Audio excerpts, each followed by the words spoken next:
significant step toward that ultimate vision of habitat restoration, active and passive recreation, economic development, and quality of life improvements for all of our residents. LA River visitors say they like the new walkway because it offers an additional green area off the beaten path. It's always nice to have that space that's a little protected. And it's just, the river's so great around here. It's so much fun to see the wildlife. Various city officials and community members walked to the new greenway for a ribbon cutting to officially open the area to visitors. The greenway was a project of the Los Angeles Bureau of Sanitation to show the connection between the LA River and the reclamation plant. It's a confluence of all these beautiful, powerful environmental interests, all in one small little place. The new walkway is a little over half an acre and features a dozen new trees, California poppies, native vegetation, and will use recycled water from the plant. Now, city officials hope that these small yet significant projects to revitalize and improve the LA River will bring more visitors to the area. I'm Yana Kay for LA This Week. And it doesn't stop there. Now Angelenos can even get a taste of the camping experience along the waterway. Anna Marcos takes us to the first ever LA River campout. These are the first 100 Angelenos ever to get permits to camp on the LA River in our time. I'm hoping that we can see some stars. That would be quite an experience to see stars without light pollution. It's going to be nice to just be hanging out with some friends and family and sing campfire songs and do all the things that you do that you usually have to drive for 4 hours to do. The California State Park System, which owns this section of the river, and Clock Shop, a nonprofit, teamed up to launch the first LA River campout. Urban campers put up tents, took in the wildlife, and got back to nature along a reawakening river. The lottery to snag a camping spot sold out in 90 minutes. We're going to have a traditional campfire experience. They have this special light where you can see bugs on the river tonight. There's someone here who's going to be reading ghost stories. People have thought of it as like a trash dump, a place where homeless people live. And we want to introduce people to it and to let them know that this will be a place where families and individuals can come in the future. For state and city leaders, events like this are part of a new way of doing business together to bring more parks to the urban core. The state plans to turn the area into a park to fit in with the city's larger river revitalization efforts. Many Angelenos do not benefit from our state park system. As you may know, 2/3 of state parks are located in Northern California, while the vast majority of our population lives in Southern California. If you missed the lottery for the campout, you still have a chance to sleep with Mother Nature. More of the campouts are planned throughout the summer, and they're free. I'm Anna Marcos for LA This Week. For more information on future LA River campouts, you can visit lashp.com or clockshop.org. And with all that's been going on with the LA River, the LA City Council declared a day in June, LA River Day, in the city of Los Angeles. As Gil Reyes reports, a former city leader who led the revitalization effort on the council received special recognition. A homecoming at City Hall for former Echo Park Area Council member Ed Reyes. Reyes had championed efforts to restore the LA River during 12 years as District 1 councilman, so he's pleased with recent groundbreaking decisions on the federal level. But the river itself was not about District 1. It wasn't about Ed Reyes. It was about the region. It was about drought. It was about kids who need recreation. Years of intense lobbying from then council member Ed Reyes and friends may be paying off soon. The U.S. Army Corps of Engineers recently approved an ambitious plan to restore a stretch of the LA River, an 11-mile stretch between downtown and the Elysian Valley. Hollywood area councilman Mitch O'Farrell says removing concrete and restoring much of the river's natural beauty will have a ripple effect in improving neighborhoods along its path, bringing with it jobs, tourism, and a healthier environment for everyone. A victory party of sorts for river advocates who've been fighting the fight for years. On June 4th, LA River Day in the city of Los Angeles. At the center of itself, the river is silence. And that's where I come in, with the sounds in my head and the words in my heart. Thank you very much. At City Hall, Gil Reyes for LA This Week. It has been estimated that enhancing the 11-mile stretch of the river could kickstart as much as $5 billion in local investment. We now leave the topic of the LA River, but staying on the topic of water. It comes with a $100 million price tag, but LA just opened a new water treatment plant that changes how the city purifies its water. Anna Marcos takes a look. LA's water just got several degrees safer, healthier, and tastier. That's what LADWP officials are saying as they open their new state-of-the-art water treatment plant in Sylmar, the Dr. Pankaj Parekh Ultraviolet Disinfection Facility, named in honor of a man who worked for years at DWP to make LA's water healthier. This facility is dedicated to Dr. Pankaj Parekh, who passionately dedicated his life to fulfilling dreams of building safe water projects, curbing disease, and fighting illness in large and small villages across the world. Ultraviolet treatment uses sunlight to disinfect the water, reducing the need for chemicals. The key thing about going to ultraviolet disinfection is you get the disinfection of the water without adding chemicals such as chlorine, which can create carcinogens in the water. When we have the ultraviolet along with chloramines, you'll lose that chlorine smell and taste that you can have at times. And we're doing it at a price that is going to help our customer overall. Inside this 12-foot diameter pipe is the water that is pumped out to us, the LADWP ratepayers, 600 million gallons daily. According to officials, that's enough to fill the Rose Bowl 8 times a day. This project was delivered on time and $13 million under budget. This facility is just critical to our mission to ensure that Angelenos have a clean, reliable, cost-effective source of water for the ratepayers. DWP officials say the water coming out of your tap is now so tasty, safe, and healthy, you might want to throw out your bottled water. That could be a matter of taste. But there's no arguing with the fact that LA now has the largest ultraviolet water treatment plant in the western U.S. I'm Anna Marcos for LA This Week. LADWP officials say state funding will cover $77 million of the $100 million cost of the project, but that ratepayers might see a small increase in their rates to pay for the remainder of the cost. And the city's efforts at self-improvement continue to its streets. The mayor is now on a quest to revitalize 15 of LA's busiest thoroughfares with mini plazas, gathering places for cyclists and pedestrians to stop and hopefully shop. Here's Gil Reyes. Here's how a stretch of Reseda Boulevard could look like permanently. A gathering place with green space, planters, even a bicycle corral to park your bike. The owner of Joyce's Coffee Shop, a community fixture since the 1960s, likes the idea. It's good for the community. And why is it good? Because bring more business to the neighborhood. It's all part of Mayor Garcetti's Great Streets Initiative, a plan to refurbish pockets of some of LA's busiest streets, including this one in Northridge. The initial plan calls for renovating one street from each of the city's 15 districts. The city has set aside $800,000 for improvements that will hopefully lure more cyclists and pedestrians to these areas. But before plans are finalized, community input is needed. That's why Mayor Garcetti has created the Great Streets Studio, tasked with gathering opinions from businesses and neighborhood councils on what they want to see. Northridge Area Councilman Mitchell Englander has already done much of the community outreach in his Northridge Vision Plan. This is the look and feel we want for the community. We want more cycling, more pedestrian parkways, more outdoor features. Mayor Garcetti also envisions more of these mini plazas extended at crosswalks for beautification and safety. Some of our longest crosswalks are very difficult for our seniors to cross by the time the timing. We've even seen some bad accidents. You can bump out a little bit, and make it a shorter distance to cross. And guess what? Then you can put some tables out there. Just one of many considerations during the planning stages. In Northridge, Gil Reyes for LA This Week. A list of all 15 streets slated for improvements can be found at lamayor.org. 5 years of the gun buyback program in LA have resulted in thousands of guns taken off the street. City leaders believe that means fewer chances for shooting tragedies like the recent one in Isla Vista. Anna Marcos reports.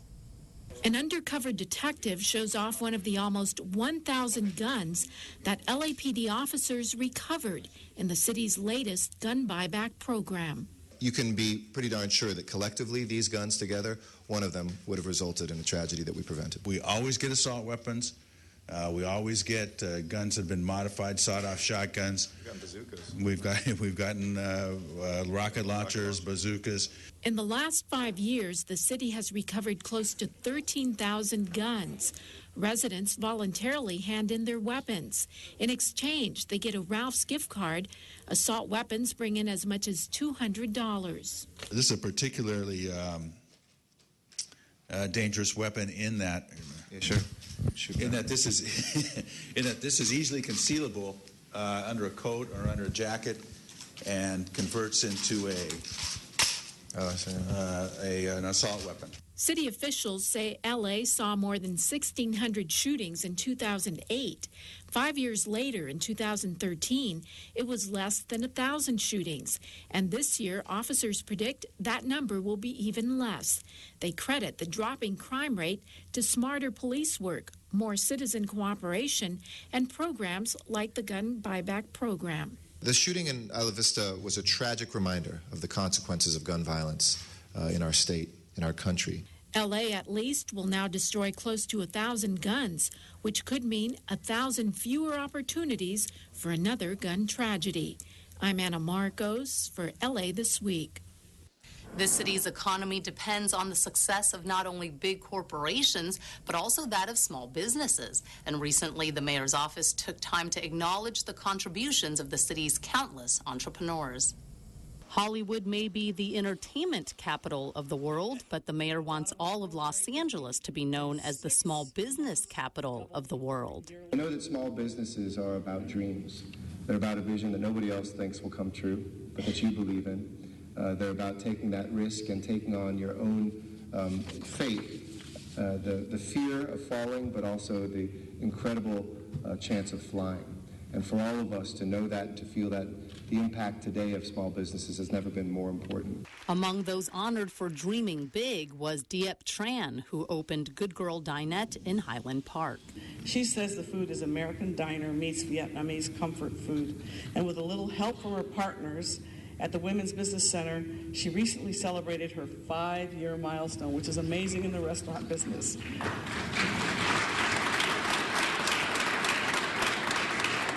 And at the Small Business Week event held at City Hall honoring the city's entrepreneurs, Mayor Eric Garcetti acknowledged the city needs to make Los Angeles an even more hospitable place for small businesses. I'm proud as council member I've helped lead the fight to reduce our city's business tax, and now as mayor it's something that I'm continuing to do because I know how tough that gross receipts tax is in the city of LA, which taxes you whether you make money or not. It's a gross receipts tax. The mayor says his hope is that the tax will be eliminated altogether in the not-so-distant future, and that with the help of small business owners who are the city's job generators, Los Angeles may just be able to put the recession in the rearview mirror. The mayor also gave a pitch to the gathering of business owners to offer paid positions to the over 85,000 young people who have already signed up for the mayor's Summer of Success program in search of employment. If interested, go to hirelaYouth.com. The first openly gay player in the NBA is among the honorees at a special ceremony at City Hall. Gil Reyes reports from LGBT Heritage Month celebrations. A mariachi band helped kick off LGBT Heritage Month at City Hall. Among the honorees, a center for the NBA's Brooklyn Nets and Harvard Westlake High School graduate Jason Collins. Collins is the first openly gay male athlete in major American sports. I hope that my actions will make it easier for the next person to come out. I'm really looking forward to the future when it isn't a big deal, but we're not there yet. By being out, proud, and secure in who you are, you have helped make it okay for other professional major league athletes in the traditionally macho environment to be more accepting while paving the way for other LGBT athletes to come out. The ceremony honored rabbis Lisa Edwards and Denise Egger and recognized activist Carlos Sosa for his work with homeless youth. City leaders thanked the honorees for their service and for helping to make the LGBT community increasingly accepted. There literally is not enough time to thank everyone who helped build the movement. I started being involved by not being involved. I saw some friends who were badly mistreated by their high school classmates. It says to kids that your sexual orientation need never be a barrier to achievement. And we welcome all who wish to be who they are. For a list of LGBT heritage events throughout the month, log on to culturela.org. At City Hall, Gil Reyes for LA This Week. Another honoree was former LA City Clerk June Lagmay. She's the founding co-chair of Asian Pacific Lesbian and Gays, set to be the first Asian American LGBT organization. Los Angeles praised for being a leader in cutting power plant pollution. Pink the pelican returns to nature after recovering from a brutal injury, and zoo admission goes up. These stories and more in City Beat. The U.S. Environmental Protection Agency has announced it will significantly cut power plant pollution around the country and says Los Angeles is already stepping up to meet the proposed standards. In response, the mayor called the limiting of carbon pollution from power plants a plus on multiple fronts. This isn't just good for the environment. This isn't just good for our earth. It isn't just good for the resilience of our city. It's good for jobs. We've become the green jobs capital of the nation. Mayor Eric Garcetti also gave credit to the Los Angeles Department of Water and Power for being a leader in moving off coal toward renewable energy sources. The Los Angeles City Council has approved raising the admission fee at the Los Angeles Zoo by $1 starting next month. The increase will put adult admissions at $19 and children 2 to 14 at $14. Senior rates, which apply to those 62 years and over, will go up to $16. While the impact of the increase on zoo-goers was a concern, the biggest impact on the public is how that zoo looks and feels and works. We want to make sure that when folks go to the Los Angeles Zoo, that it is a premier facility. The city last raised zoo admission fees in 2013, also by $1. The latest increase was approved as part of the 2014-2015 city budget. Councilman Joe Buscaino joined International Bird Rescue, or IBR, earlier in the month at White Point Park in San Pedro to release Pink the pelican. Some of these photos provided by IBR may be disturbing to viewers. Pink, an adult California brown pelican who made national headlines after being found with a near-severed throat pouch caused by an unknown assailant, has made a remarkable recovery at IBR's Los Angeles Center. Pink's mutilated pouch rendered it unable to feed, and he was extremely thin and unable to fly when Long Beach Animal Care Services found it nearly 2 months ago. Pink underwent 2 surgeries to repair his pouch. The kids are having a blast climbing the jungle gym at the new Devonshire Arleta Park.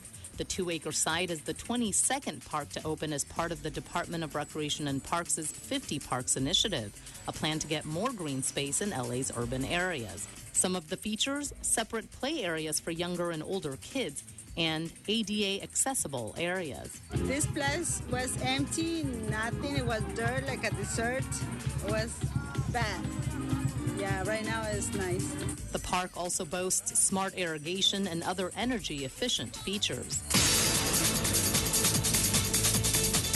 Jump in. The city's pools have opened for the summer swim season, and one of the city's most popular pool facilities may give local beaches a run for their money. On what was one of the cooler days before the start of summer, the city's Department of Recreation and Parks kicked off the start of its summer swim season at Hanson Dam Aquatic Center in Lakeview Terrace. Youth, 17 and younger, get in free. Adults are charged $2.50. Everybody is welcome. You have to have proper swim attire to come. And we ask that those that are under the age of 7, for every child, they must be accompanied by an adult. While the crowds were missing on this opening day due to the mild weather, Rec and Parks officials expect a robust swim season as usual this summer, especially here at the unique 1.5-acre swim lake, complete with the water slide and beach cabanas. Instead of the community having to drive all the way to the beach, we brought the beach to them. This pool, it's called a zero-depth entry pool. So as you walk on the walkway, you gradually get in deeper. The deepest part of the swim lake is 3.5 feet. But despite the relatively safe depth of this pool, lifeguards will be on duty during swim hours. Ariana Powers is hoping to pass the requirements to become a junior lifeguard. You have to swim 100 yards under 2 minutes. It was nice. The water is nice. For now, the Hansen Dam Aquatic Center is just open for swimming on the weekends, but will open 7 days a week starting Sunday, June 15th through the summer. The city's Department of Recreation and Parks operates a total of 61 swimming pools. For more information, go to laparks.org. In this week's list of things to do, color photos from an internment camp, learning all about Indian and Pakistani cuisine, and the Brazilian Summer Festival. Currently on exhibit now through August 31st at the Japanese American National Museum is Colors of Confinement, rare Kodachrome photographs of Japanese American incarceration in World War II. Colors of Confinement presents 18 rare Kodachrome photographs taken by Bill Mondo during his incarceration at the Heart Mountain Internment Camp in Wyoming in 1943 and 1944. While others were shooting in black and white, Mambo was ahead of his time, shooting in Kodachrome, a technology then in its infancy.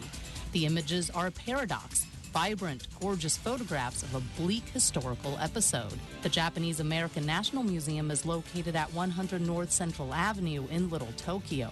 Go to janm.org for details. On Saturday, June 14th, the culinary historians of Southern California will present India and Pakistan, divided by borders, united by taste, at the Mark Taper Auditorium of the Downtown Central Library located at 630 West 5th Street. Prem Kishore of India and Farhana Sahibzada of Pakistan will team up at the June 14th talk for a conversation on the cuisines of the two adjoining countries and some of the historical events that shaped those cuisines. The talk starts at 10:30 a.m. A reception with themed refreshments will follow the talk at around 11:30. Call 323-663-5407 for more details.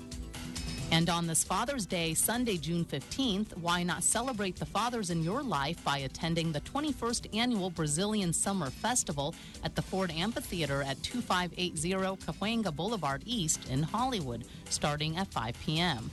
The special event celebrates the opening weekend of the 2014 FIFA World Cup, taking place in Brazil from June 12th through July 15th. The festival will feature live bands, DJs spinning Brazilian dance hits, and soccer-themed entertainment, dancing, and costumes. More info can be found at fordamphitheater.org. And that's a look at some upcoming things to do. And in This Week in Tweets, we have a few highlights from this week's Twitter, Instagram, or Facebook posts from city leaders. Here's a photo posted on Mayor Garcetti's personal Instagram account of him with NBA player Jason Collins, who was honored by the city during its LGBT Heritage Month celebrations. And if something looks amiss, it's because the mayor got up on a chair in order to tower over Collins. The mayor even lamented his height with the funny hashtag, 6 feet ain't what it used to be. Meanwhile, Councilman Joe Buscaino posted to Twitter and Facebook this photo of him helping to release Pink the Pelican back to the wild. And with this being graduation season, Councilman Mitch O'Farrell posted this fun selfie from the Hollywood Bowl, where he gave the keynote speech to the 2014 graduating class of Hollywood High School. And that's going to do it for this edition. Thanks for joining us. I'm Ellen Chang. A reminder that you could catch us online at lacityview.org. You can also follow and like us on Facebook. We'll see you back here next week for more of LA This Week.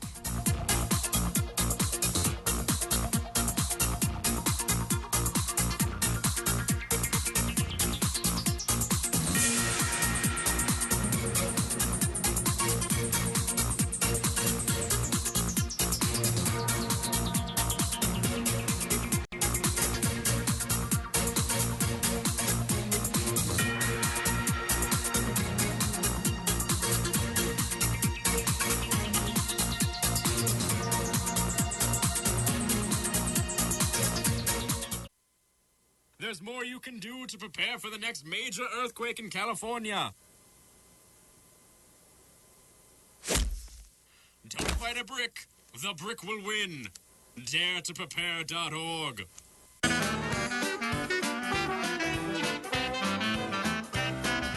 I'm Kevin from Chatsworth, offering you a taste of New Orleans since 1986. You're watching LA City View, Channel 35. Our city, our channel.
Good morning, good morning.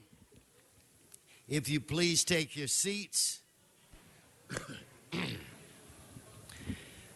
Shh. Today is Friday, June 13th. I want to welcome you to your Los Angeles City Council. This council meets every Tuesday, Wednesday, and Friday at 10 a.m. The public is welcome. We do have a quorum. We do have a quorum at this time. So, Madam Clerk, why don't you call the roll? Blumenfeld, Bonin, Buscaino, Cedillo, Englander, Fuentes, Weezer, Caress, Krakowian, Labange, Martinez, O'Farrell, Parks, Price, Wesson. 10 members present, a quorum, Mr. President. Wonderful. First order of business. Approval of the minutes. Labange moves, Corrette seconds. Next. Commendatory resolutions for approval. Price moves, Englander seconds. Would you want to quickly go through the agenda? Okay. First, Mr. President, there's a request by member to continue item 12 to June 18th and item 1H to June 27th. Okay, without objection, that'll be the order. Next. Item 1 is an item notice for public hearing. The Department of Building and Safety reports that items 1D and G may be received and filed inasmuch as the liens have been paid. Okay, so without objection, that'll be the order on those items. Next. And there's cards in that item, so we can hold the remaining. Okay, so then we will hold it. Let's move on. Items 2 through 6 are items for which public hearings have been held. Member specials, I don't see any. Why don't we prepare to vote on those items? Let's open the roll, close the roll, tabulate the vote. 11 ayes. Okay. And for item 4, the ordinance, that will be held for 1 week unless reconsidered with 12 members. Okay, hopefully we will have 12. Can we move on to the next items? Items 7 through 12 are items for which public hearings have not been held. 10 votes required for consideration. Okay, so without objection, those items are now before us. Do we have cards? Cards on items 7, 8, and 10. Okay, let's hold those items. And I'm told item 9 as well. Let's vote on the remaining items. Let's open the roll, close the roll, tabulate the vote. 11 ayes. Okay, now let's, that brings us where? Mr. President, that brings council to items called special or presentations. Okay, let's go to, in fact, we have Mr. So we're still at 11? I thought we were at 12. So let's vote on let's get reconsideration on the one ordinance. What number was that? Item 4. Okay, so members, vote is on reconsideration. Item 4, open the roll, close the roll, tabulate the vote. 12 ayes. Now we will actually, Mr. Labange. I just going to say forthwith, but that's reconsideration. I'll jump you. I will take care of that for you, my dear friend.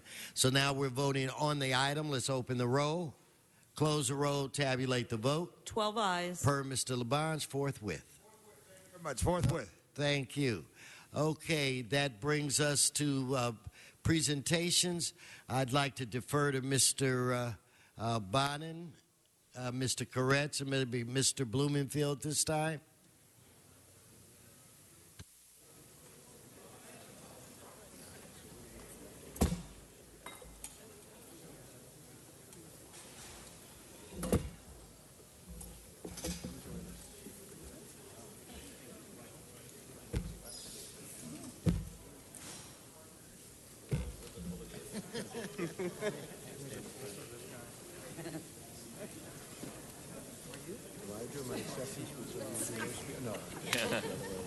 You will get to give us. You get a while before you get to try.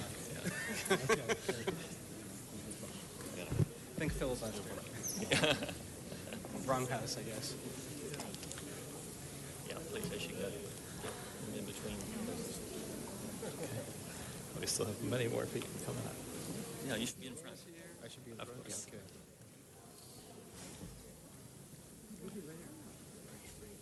Yeah.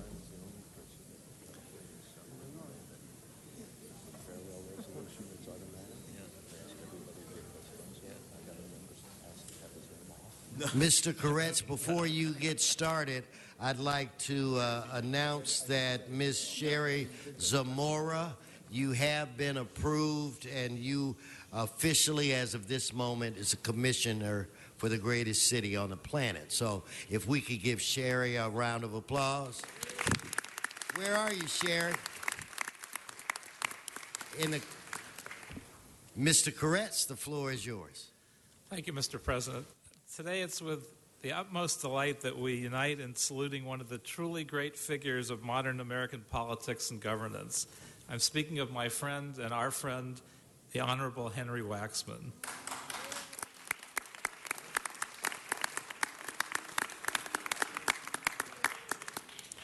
And what a great privilege it is to have him here on this very special occasion. Back on January 30th, when the Congress member announced that he wouldn't be seeking a 21st term in Congress, I immediately called him to thank him for the amazing service over all these years and to ask him if we could honor him in City Hall. And I didn't do it only for his sake. Henry's already received countless honors over the years, with a busload more still to come, I'm sure. And besides, he's a very modest gentleman who's not in it for the praise and, in fact, would probably rather be somewhere else at this very moment. But I did it for the sake of the people he serves and the nation as a whole. I wanted to ask him here not only for his benefit, but for ours, because Henry Waxman was, is, and will always be a source of great inspiration and a paradigm of great leadership. We can always learn from his shining example. In every aspect of his tremendous career of public service, Henry Waxman has mentored us about how we can shape the world for the better through hard work, wisdom, fairness, idealism, and determination. He's the epitome of good government and principled leadership. He's also been a steadfast champion for a remarkable diversity of crucial causes. My colleagues here by my side will have the pleasure of telling you about his vast array of landmark legislation. I'll simply say that on every issue that I consider to be at the top of my list of vital concerns, environmental protection and climate change, economic justice, human rights, including women's reproductive rights, global democracy and security, public health and well-being in the era of HIV and AIDS, and protection from exposure to secondhand smoke, and on, Henry has been a fearless champion who has changed the world for the better. Of course, he hasn't done it by himself, for he's led and been helped by an amazing staff, some of whom are here today. Hopefully I will get all of them. My apologies if I don't. So I'd like to welcome his district director, Lisa Pinto, his constituent servant,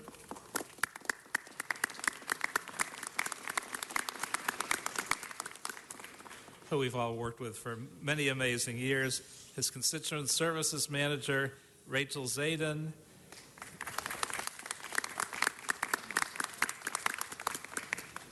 caseworkers Elisa Lalana and Joey Apodaca,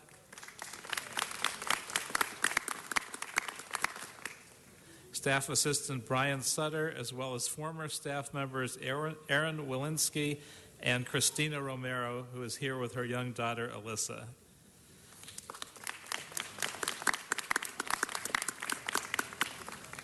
Also here are some of Henry's longtime friends, and hopefully I got them all. Lenore Wax, Sandy Weiner, Erwin Levin, Dr. Steve and Rita Behrens, Evan Kaiser, and my own very dear friend Chuck Levin, who ran my first city council campaign in 1988.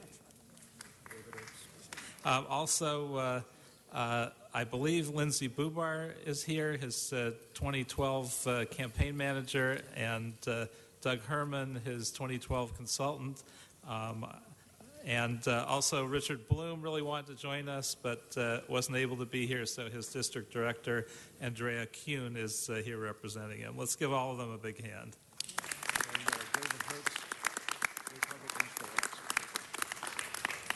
Oh, and I guess I missed one, David Hertz, who has led Republicans for Waxman.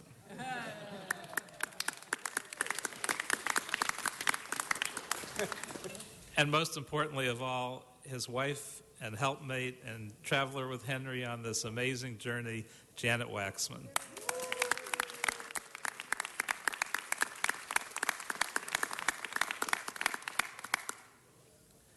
So let's give another round of applause for the Waxman staff, past and present, friends and family, all the team who has supported Henry in his great work.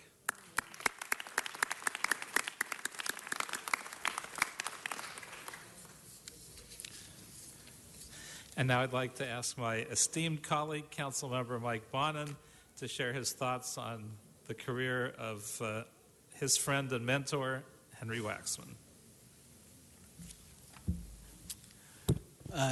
Thank you, Paul. Good morning, colleagues. I'm doing something unusual today. I'm wearing a necktie. I should thank Ms. Martinez for it. It was actually her Christmas gift to me. I'm wearing one today because today for me is a very special occasion, because we are saluting a giant who has served my district, a giant who's served Los Angeles, and a giant who has made Los Angeles a better place. It's considerably difficult to talk about Henry Waxman without sounding like you're slipping into hyperbole, because just the simple facts are so impressive that it sounds like exaggeration. It sounds like exaggeration if you talk factually and simply about the indelible, the undeniable, and the monumental impact that Henry Waxman has had on all of our lives. He has been one of the most important and influential members of Congress in our lifetimes, and particularly gratifying for me, he has been one of the most important and influential progressives in the history of the United States Congress.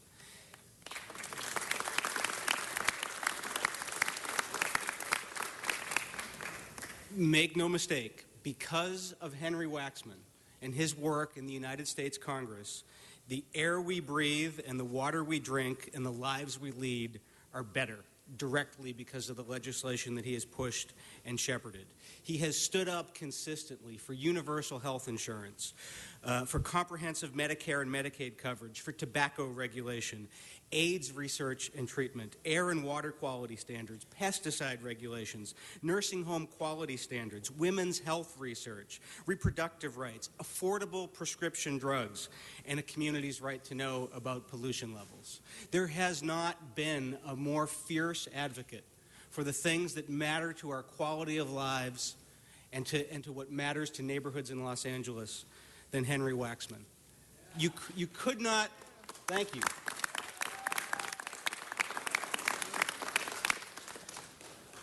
I haven't looked at his Wikipedia page in a while, but just the section on the bills he's gotten passed alone probably takes up incredible bandwidth.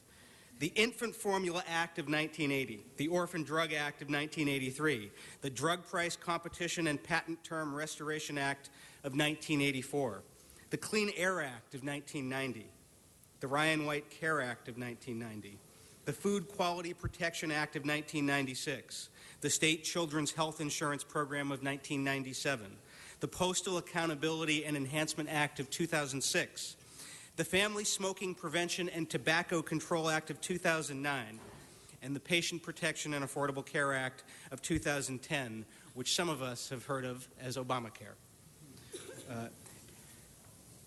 It's easy to give a list of what someone has done, but let me put it in slightly more human terms. Let me go back in time to in Henry's first few years in Congress. Let's go back in time to 1991, when a generation of my community began to die.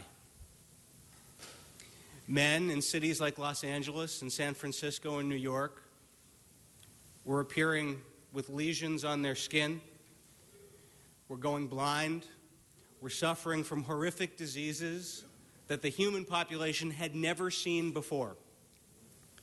And nobody was paying any attention. Nobody was paying any attention because back then we were faggots and we were outcasts.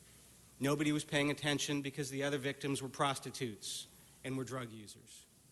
And nobody cared, except for a few voices. It took 4 or 5 years for the President of the United States to even say the word AIDS. But in 1991, before the term AIDS had been coined, Henry Waxman was holding hearings in Washington, D.C. because he had a position of power and influence. He saw a problem, and he seized an opportunity to try to do something about it. At a time when people were calling for quarantines, Henry was calling for public education. At a time when some people were trying to ban condoms, Henry was calling for more biomedical research.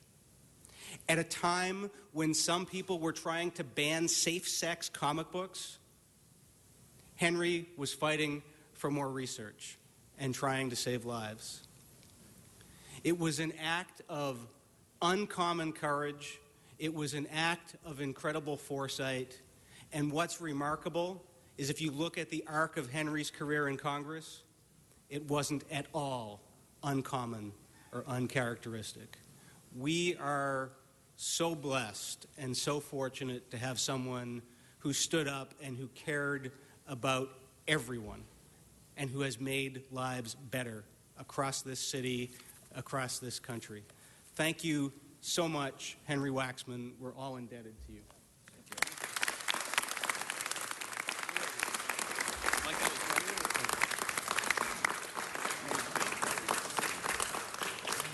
And now I'd like to ask Councilmember Bob Blumenfield to share his insights. Thank you. Colleagues, friends, we're here today not just to honor Henry Waxman, but to thank him. To thank him for protecting our environment, for safeguarding our health, and so much more. You know, up until the recent redistricting, Henry was my congressman for 10 years. But actually, my history goes back much further. I first met Henry Waxman 23 years ago when I first started working for Howard Berman back in 91 during the Ryan White Act time that Mr. Bonin was talking about. I was working for Howard Berman, his friend and closest ally in the House. Together, the two of them would forge a reputation as two of the most effective legislators ever to serve. But 20 years ago, Henry was already a legend in the body where many struggled to distinguish themselves among a pack of 435. Few, if any, legislators have had so forceful an impact on so broad a cross-section of issues that affect Americans. Few, if any, have of the touchstone pieces of legislation that Henry Waxman has passed over these 40 years, or any of the legislation that has passed over these 40 years, has not had his imprint on it. From the Clean Air Act to the Ryan White Act to the shocking admission by tobacco executives on the record when they said their product is not addictive and harmful to health, to the Affordable Health Care Act that's helping millions, Henry Waxman has had a profound impact on the American political landscape. And when he does it, he oftentimes just makes it look easy. He's not afraid to throw elbows. Henry made an unlikely bid for a junior member to claim the gavel of the Energy and Commerce Subcommittee on Health and the Environment in 1979 when he was beginning his third term in office. And then 40 years later, he took one of the few members on who had more seniority, Representative John Dingell, who also will be retiring, He took him on for the chairmanship of the House Energy and Commerce Committee, putting himself in a prime position to move key legislation affecting the environment forward. But Henry also understands relationships, the delicate art of bipartisan lawmaking. He reaches across the aisle. He's able to make magic where other folks have failed time and time again. And personally, he has inspired me in so many ways. He's inspired an entire generation of progressive leaders in California, throughout the nation, and I'd say throughout the world. He pushes for what is right, doesn't compromise on his principle. At the same time, he doesn't let the perfect be the enemy of the good. We in Los Angeles thank Henry Waxman, just as Americans across the nation have Henry to thank for making their lives better throughout his distinguished career. But for me personally, I want to thank you, Henry, for your leadership, for your mentorship, for your friendship over these years. Thank you so much. We're going to miss you in the halls of Congress, and we welcome you to spend more time now in LA, and thank you for all that you've done.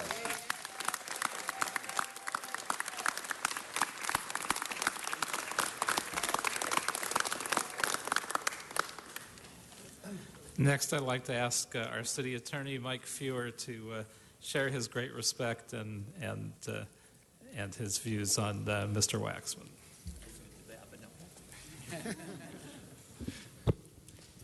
Thank you, Paul. This is a melancholy moment, I think, for all of us, for all the reasons that our colleagues have so eloquently stated. I first heard of Congressman Waxman From my grandmother. My grandmother Dorothy, who was an active constituent in Henry's district at the very earliest stages of his career, all 4'10" of her, was so proud to be able to advocate for him when he was first running for office, because she had a sense of what Henry Waxman would become. I first had a chance to sit down with him in earnest in 1986 when I was appointed to be the director of BetSetic Legal Services. And from that point forward, I had an opportunity from a distance and sometimes close up to see what it is to be a legend in public service. Henry taught me the most important lesson in politics, and that is, no matter how unstylish it is, always sport a mustache. But there were other lessons too. And the thing that I want to focus on is this. Irrespective of who wins elections to succeed Henry in office now and in the future, there will be no one who can replace him.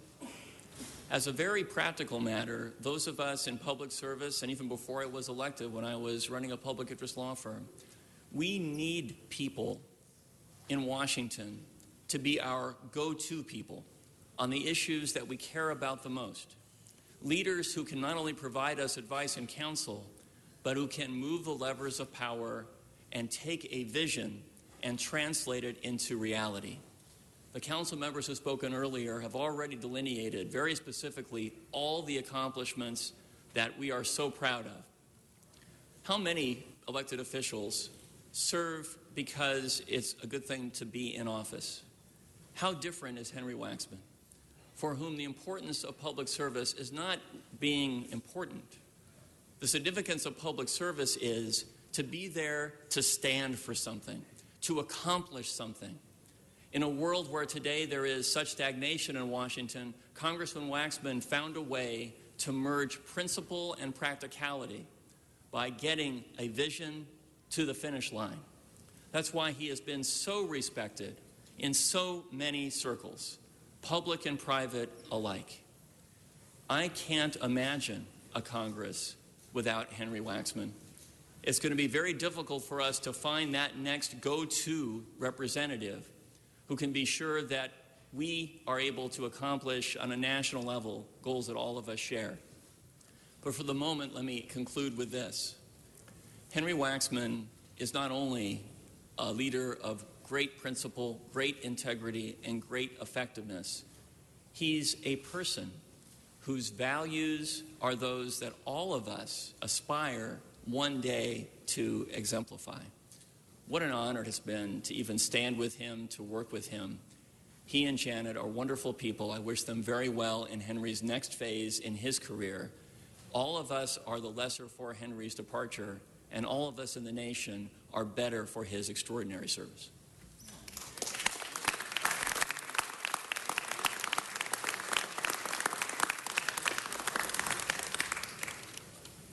And although she wasn't able to be here, Dianne Feinstein asked that we say a few words on her behalf. And she wrote that Henry Waxman is a giant in the House of Representatives, and his presence will be truly missed. Through 40 years in Congress, he has served his constituents as a true leader in every sense of the word, compassionate, hardworking, and clear-thinking. I've been privileged to work with Henry on many important issues, and I can tell you with certainty that he has served the community with honor and integrity, and always for the right reasons. I congratulate him on his achievements, and I wish him all the best during those well-deserved retirement years. Dianne Feinstein.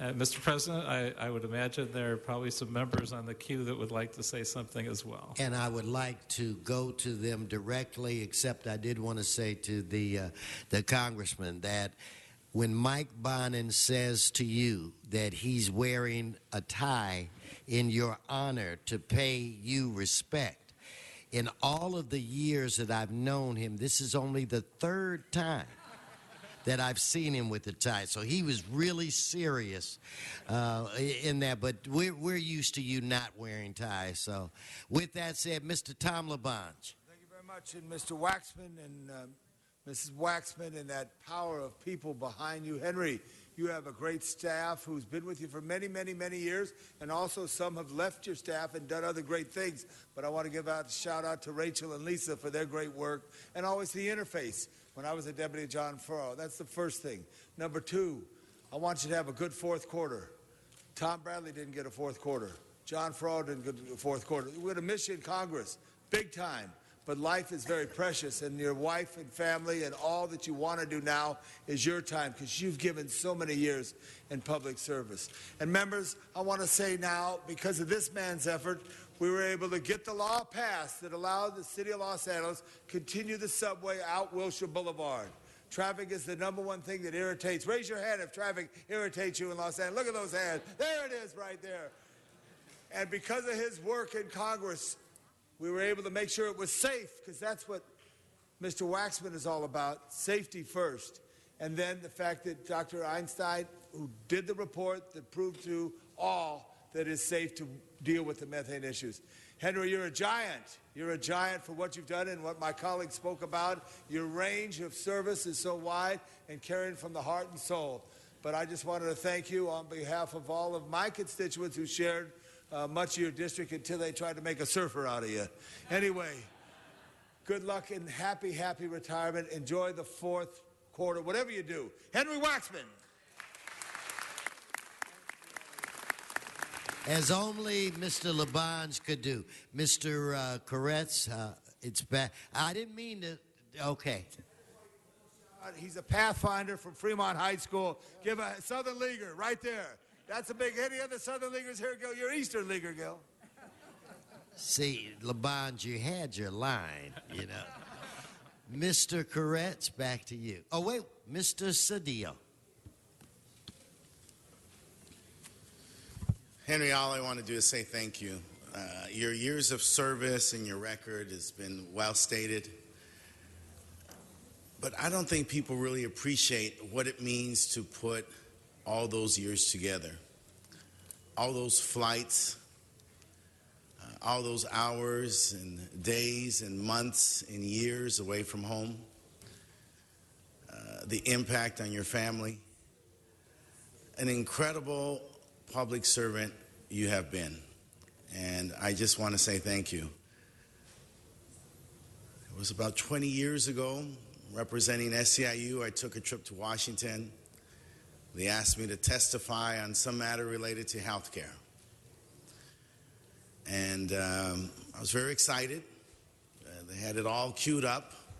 They gave me 20 pages of testimony, and I went early and I studied all night, and I was so excited to appear before your committee. I was so excited I got there about 3 hours early and went to the wrong hearing. Those doors of Congress are huge. And they're huge because there's giants like you who work there. I went and grabbed a sandwich and some coffee, and I went in, and they said the testimony had been cut. I wasn't going to speak for 20 minutes. I was going to speak for 2. Now, you can imagine how scary it is for a young man to be in Congress, appearing before a committee, representing SEIU. And I just have to say, you and your staff is always a reflection of the member. You were nothing but a gentleman. And you were very kind, and you were very helpful, and you were very supportive. And it was reflective of your entire tenure. It's why you were so successful. Your record is just extraordinary, and you are, as Labange said, a giant. The work that you've done and the collaboration with your friend Howard Berman is just unattainable for those of us who serve. And so I just finally, one last time, want to say thank you. Thank you, Mr. Cedillo. Mr. Koretz, you have the floor, sir. Well, without further ado, I'd like to introduce the man of the hour, Mr. Henry Waxman.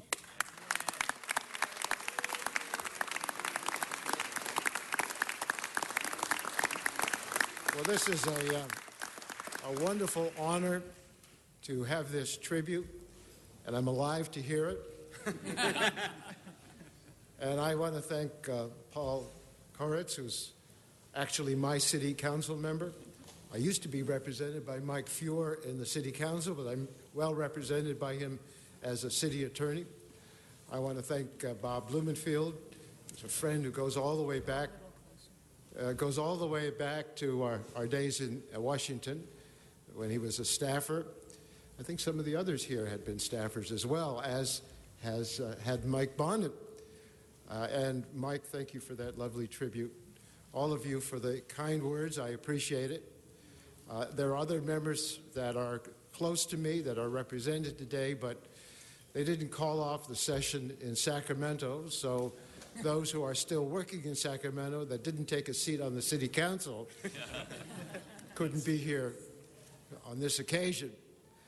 I have my incredible wife, Janet, with me. Tribute.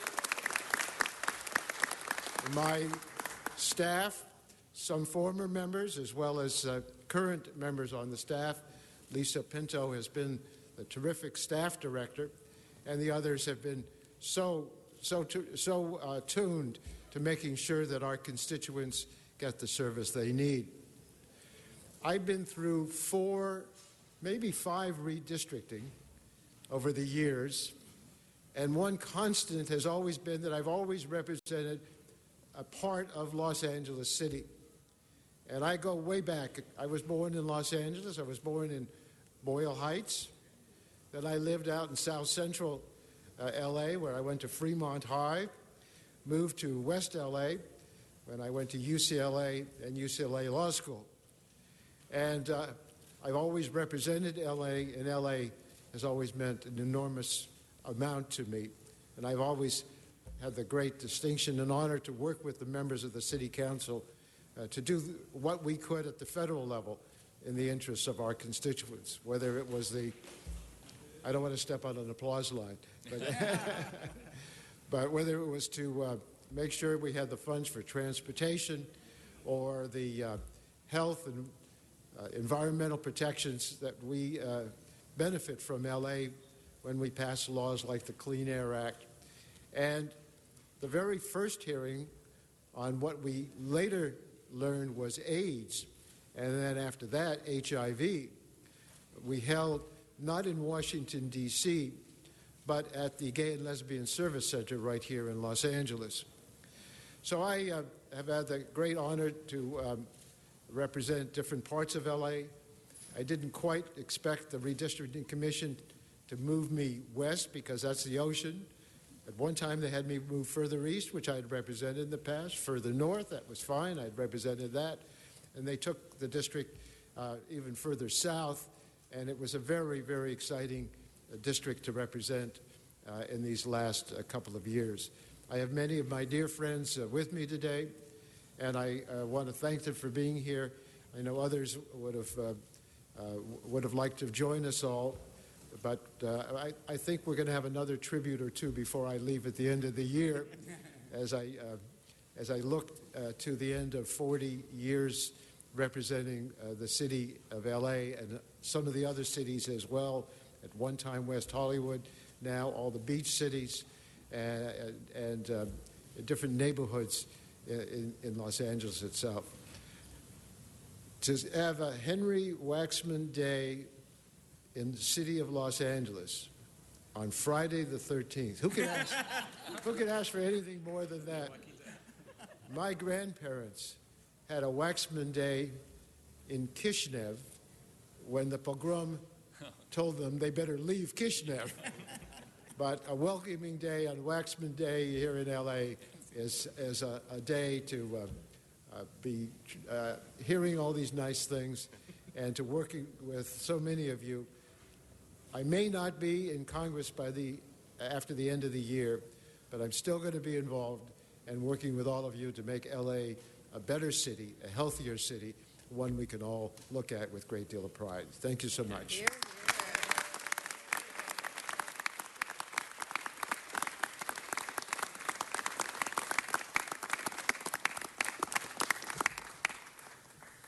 And I'm going to add one more silly thing. When I ran for the State Assembly 14 years ago, I got the endorsement of the LA Weekly. And in their endorsement article, they said that I was notable for my Waxman-esque lack of charisma. Now, when I saw that, I said, that's not fair. Henry has charisma. But clearly, his career has not been made on just his personality, which is he's just a sweet, down-to-earth guy. But it's been made on having a laser focus on the critical issues of our times. And when he gets on an issue, he's like a dog without a bone, and he stays on it until he makes things happen. And he has been the most successful member of Congress in my lifetime and in our generation. And so it's such an honor to have him here to recognize him. Let's give him one more hand.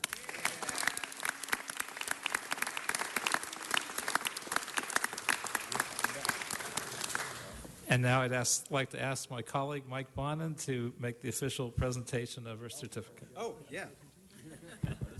The certificate, that's right.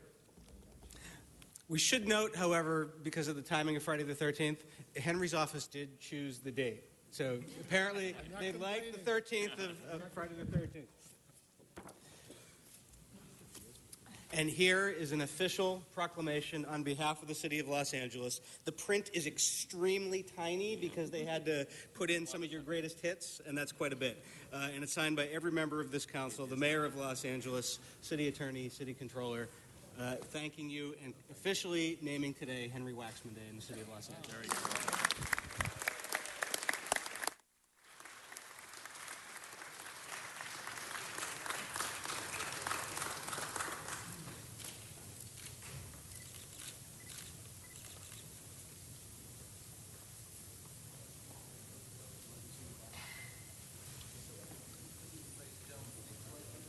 Mr. Labange.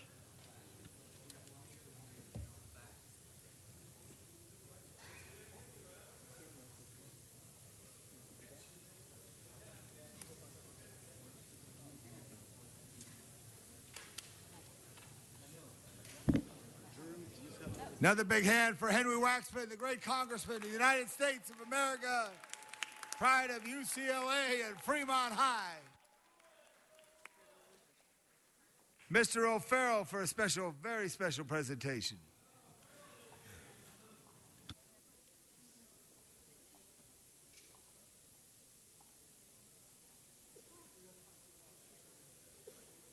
We know, Sergeant Johnson, assure that our guests here in the council chambers are not yelling from the back of the chamber. Thank you.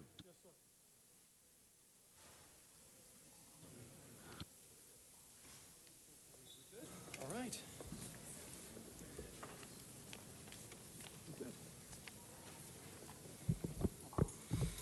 Mr. O'Farrell. Thank you, Mr. President. Colleagues, I am proud to stand here today and help recognize June 24, 2014 as Hire a Veteran Month in the City of Los Angeles. Our colleague Joe Buscaino could not join us today because he is delivering a eulogy of a very close family friend. So I stand here in spirit with Joe Buscaino.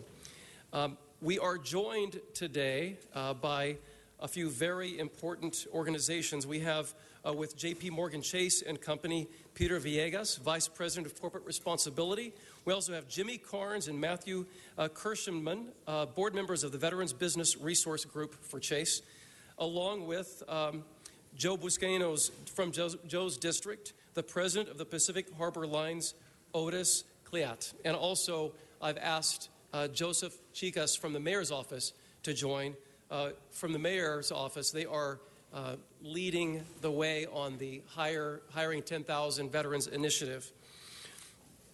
According to the California Veteran Affairs Office, California is home to nearly 2 million veterans, of whom 164,000 are women, 19,000 are homeless, and 346,000 of those 2 million veterans live in Los Angeles County.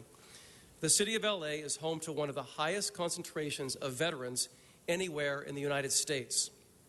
There are roughly 106,000 veterans that live in the City of LA. Among our population, roughly 14,000 are currently unemployed. Young veterans and post 9/11 veterans are the most at-risk group, with unemployment rates of 14% and 24% respectively. That bears repeating. 24% of our post 9/11 veterans are unemployed. Unemployment rates among veterans vary by council districts, with CD 13, 14, 12, and 2 showing the highest rates of unemployment. As the wars in Iraq and Afghanistan scale down, God willing, veterans returning to Los Angeles may face significant personal, financial, and job-related challenges. So before we continue, I would like to invite Peter Villegas from J.P. Morgan Chase to say a few words. Thank you, Councilman. Thank you, City Council and the Mayor's Office, for this tremendous honor. I'm joined here by Jimmy Carnes, Chair of our Veterans Business Resource Group, and Matthew Kirschman, also on the board of our Veterans Business Resource Group.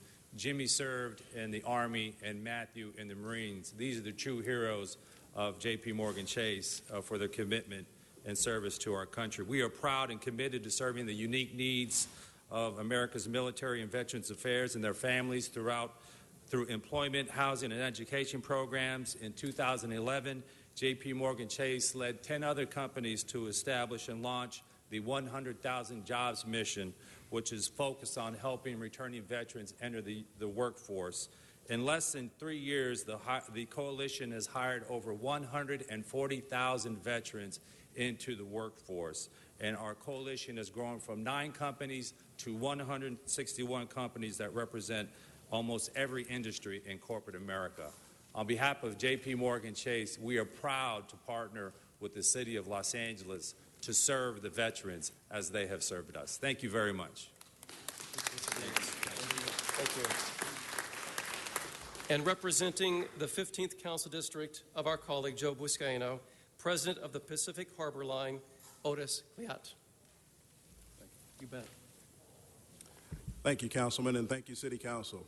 I'm a former member of the 20th Special Forces Group, and I'm also the president of Pacific Harbor Line. Pacific Harbor Line is a short line railroad that's one of 550 in North America. And in 2012, the state of California recognized us for our hiring of veterans.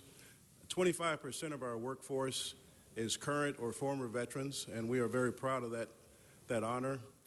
We are a part of the American Shortline and Regional Railroad Association, where the American Shortline and Regional Railroad Association has committed to hiring 2,500 veterans annually through 2014.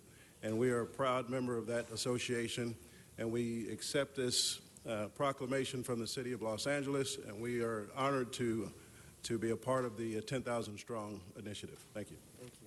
Thank you, sir. And colleagues, these are just 2 of 100 companies and 40 nonprofit and public sector partners that have partnered with Mayor Garcetti's new Regional Veterans Hiring Initiative, 10,000 Strong. The 10,000 Strong initiative aims to hire 10,000 local veterans by 2017 by offering supportive services for jobs. Our veterans bring a unique knowledge and leadership abilities that can add a significant value to an employer's business objectives. And I hope that any employer listening or watching this today, as our economy recovers and Los Angeles is hiring again, that we give special consideration to our veterans. As we declare June 2014 Hire a Veteran Month in the City of Los Angeles, I would like to present J.P. Morgan Chase and Company and Pacific Harbor Line with certificates of recognition for the great support. And again, another special shout out to Joe from the Mayor's Office, who really has done a great job. Joe, you deserve a round of applause as well. Joe Chicas. And we're presenting the certificates now. Sir. Thank you. There you go. Thank you. Thank you so much. Mr. O'Farrell, thank you for this great, and thank you, J.P. Yeah, you bet. Chase, Morgan, and also Harbor Lines. Give them all a big hand. And Mr. Englander, you're going to be called next, but I put a motion in to give 5 extra points to veterans when they go for a police and fire job here. We got to get that passed. Now the great councilman of the 12th District, Mitch Englander, with a very special group of people, including one very special man.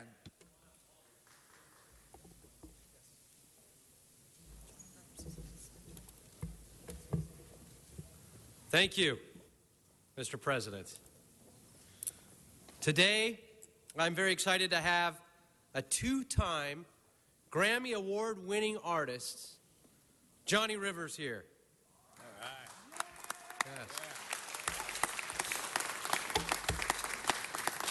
We are proclaiming June 13th, Johnny Rivers Day, throughout the city of Los Angeles in honor of this great artist and the first ever benefit concert for New Horizons.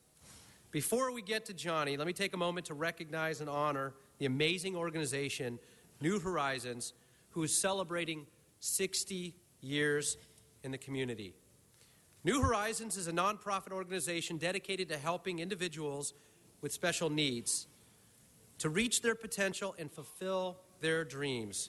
Founded in 1954 by 8 parents whose children were developmental disabled kids, it has evolved to provide services and support each year to nearly 1,000 individuals and social and recreational services to nearly 3,000 individuals throughout the greater San Fernando Valley. New Horizons provides job training and placement, education, counseling, residential services, and social programs. The 220 clients working at New Horizons Workshop provide more than $2 million annually in goods and services to international, national, and local businesses. A stable and well-trained workforce meet the needs of more than 1,000 companies. New Horizons clients work in Sam's Cafe, serving 300 people daily and providing $400,000 in food service and special event services to the local community. New Horizons runs 12 independent living homes, provides assistance for the residents while developing independent living skills for all of them. In 2011, I was honored to cut the ribbon on their new Achievement Center. Beginning in 2009, we worked to secure over $300,000 in community development block grant funds to get this wonderful project off the ground. The Achievement Center offers hundreds of clients of New Horizons a place to grow and improve their life skills, including painting, community integration, and computer skills. Before I present the certificate to John, the chairman of the board of directors, I wanted to share with you my personal story with New Horizons. My sister, who's passed away at the young age of 40, had a traumatic brain injury when she was 30 years old, a school teacher, and from an asthma attack. She suffered from myoclonus, and my wife and I took care of her, and our family took care of her for 10 years. And right after she passed away in my arms, actually, it was just only months after that at that time I was working for Greg Smith, and we had a project that we needed some things assembled. And he told me about New Horizons and said, you know, they have an incredible workshop, and they can do the work if we bring it all over there. They can assemble these for us. So I went over there to drop them off, and I learned all about New Horizons, and I got to meet Cynthia, and they gave me a tour. And it was right near my house. Wasn't far at all. And I went home, and I was so upset. It was the first time I actually cried over taking a tour of a nonprofit organization. And I was upset because I'd never heard of them. And we were looking for an organization like New Horizons for my sister. And I got on the board and got really involved.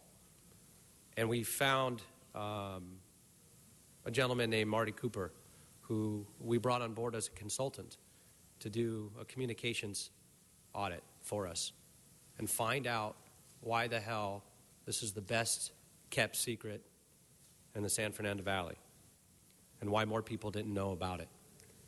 And we needed to spread the word. And the board of directors then was Stan Bryant, who was the chairman of the board, has just done such a phenomenal job in reaching out to those who weren't aware of the incredible this organization and what they do to provide a quality of life for those with developmental disabilities. And so it's such an honor to welcome them here and present them with a proclamation. And so before we get on to Johnny Rivers Day, I'd like to recognize and thank New Horizons. Thank you.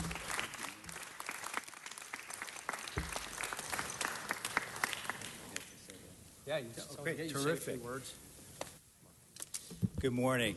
Thank you. On behalf of New Horizons, I want to thank the City Council so much for this proclamation.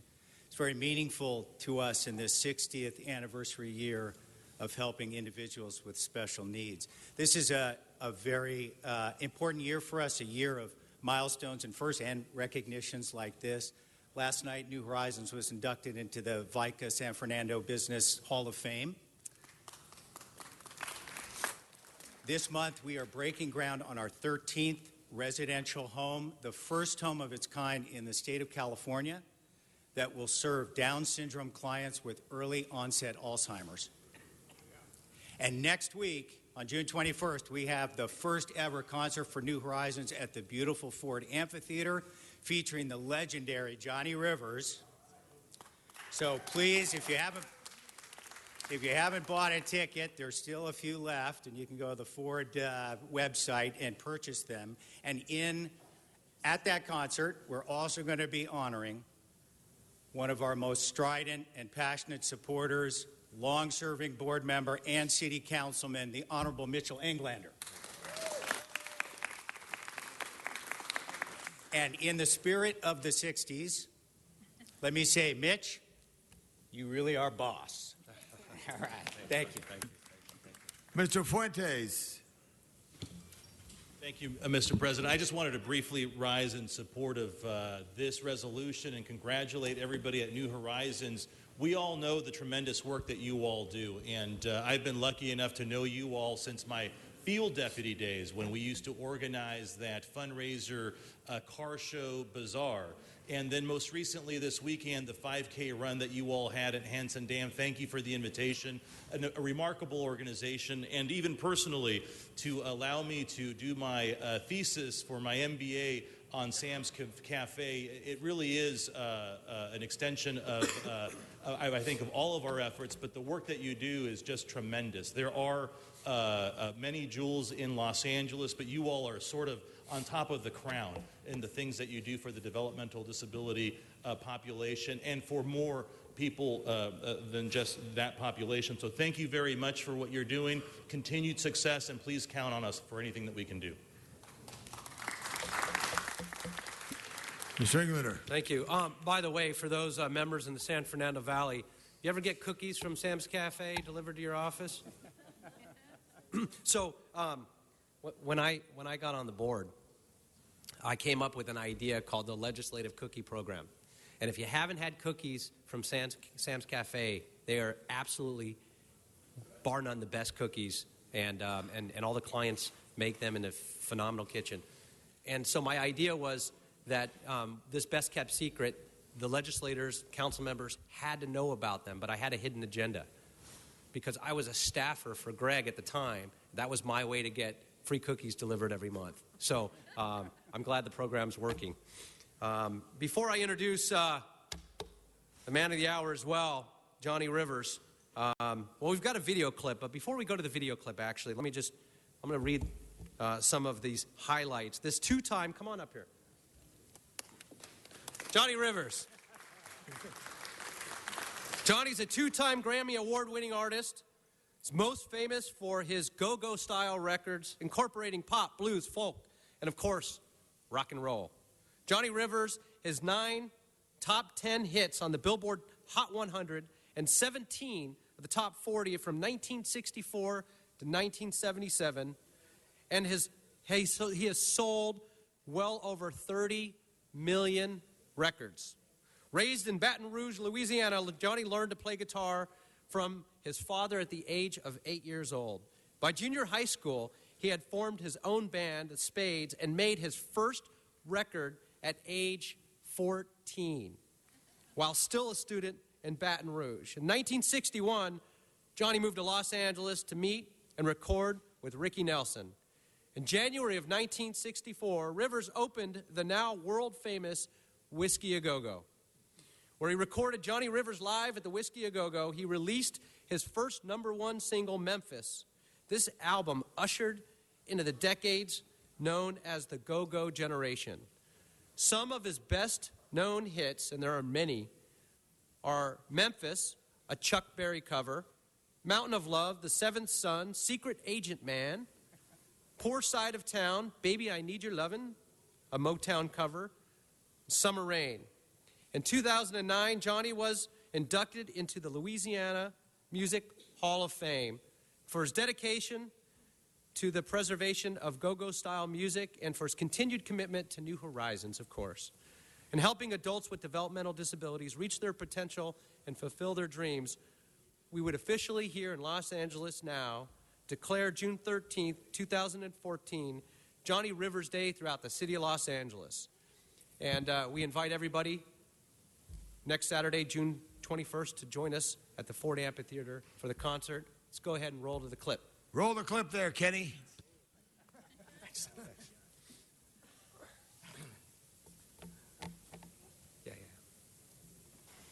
It's guest time on American Bandstand, one of the hottest records in the country. No pun intended. In the middle of July, ladies and gentlemen, a song called Memphis, a man named Johnny Rivers.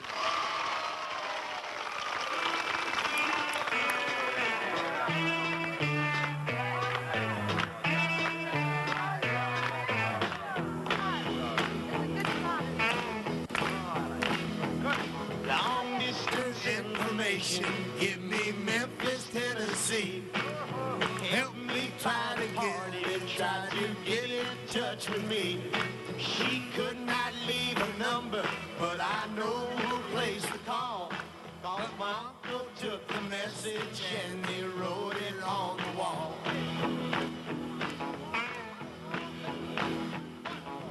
Last time I saw Marie. Hey, Johnny, how are you? Why don't you put it right here and come over and sit down a second. Nice to have you with us. Johnny, you know, I am surprised you made that record because not too long ago a fellow named Lonnie Mack did it very successfully, and it hasn't been that long. Why did you record it?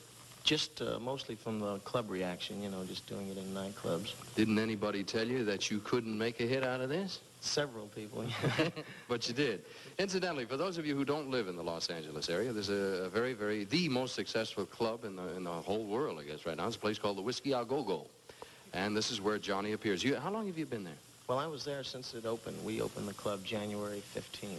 How did... There we go. All right, quick clip, and I thank my staff for putting that together as well. Johnny Rivers Day today in L.A. Thank you so much. Yes, please. Well, Councilman Englander and President Wesson and members of the council, thank you so much for this wonderful honor. It's a real privilege just to be here in the same room with Councilman, he used to be, well, Congressman Waxman. I also want to thank him for his many contributions to the city of Los Angeles, to the state of California, and to our country. So thank you, Congressman. Also, 50 years ago, we opened the Whiskey A Go-Go, and the city of Los Angeles has been wonderful to the music scene, to me personally, to my family and musician friends and stuff. It's been just a wonderful experience. There's so many recording studios here and so many great records that have been recorded here in Los Angeles. It really is a super music mecca. Most people think of New York and Nashville, but so many great recordings have come out of Los Angeles. So thank you again, all of you, for giving me this tribute. It's a real honor. I'm humbled. And I also want to acknowledge my friend Tom LaBonge, the rock and roll councilman. Thank you very much. Hey, Johnny, thank you. And Mitch, before you go, Lucy Casada from Lucy's Hell Adobe says hello and loves you. And Johnny has a poster there that he wrote in tribute to Lucy, who also had her 50th anniversary of the restaurant, and said how special she was, as she was a mother and a friend to many artists, including Johnny and Jimmy Webb and all the folks there. And this is a special concert coming up on the 21st. The intimacy of the Ford Theater. They're very reasonable seats, and it goes for a good cause. You're honoring a pretty good guy in Mitch Englander. But Johnny Rivers is such an artist. I remember I was passing through a town, and there was an old poster, 1966, the Rolling Stones, Lynn, Massachusetts High School Stadium. Johnny Rivers opened for the Stones back then. This is rock and roll history. Nobody like it. I love Mountain of Love. I sang it to my wife before I married her, and she married me because I could sing it right like you, Johnny. Let's hear it for Johnny Thank Rivers. you, Tom.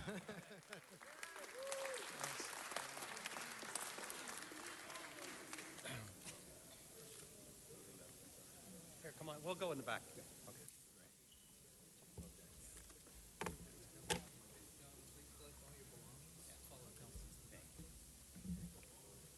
Another hand for New Horizons and the great work they do. Johnny Rivers. A week from Saturday night up at the historic Ford Theater in the Cahuenga Pass. Now Mitchell Farrell.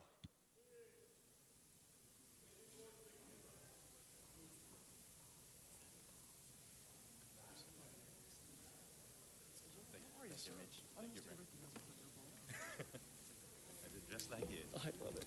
Thank you. Councilman O'Farrell. Habangahumaga. Habangahumaga. Thank you, Mr. President. Colleagues, guests, mabuhay.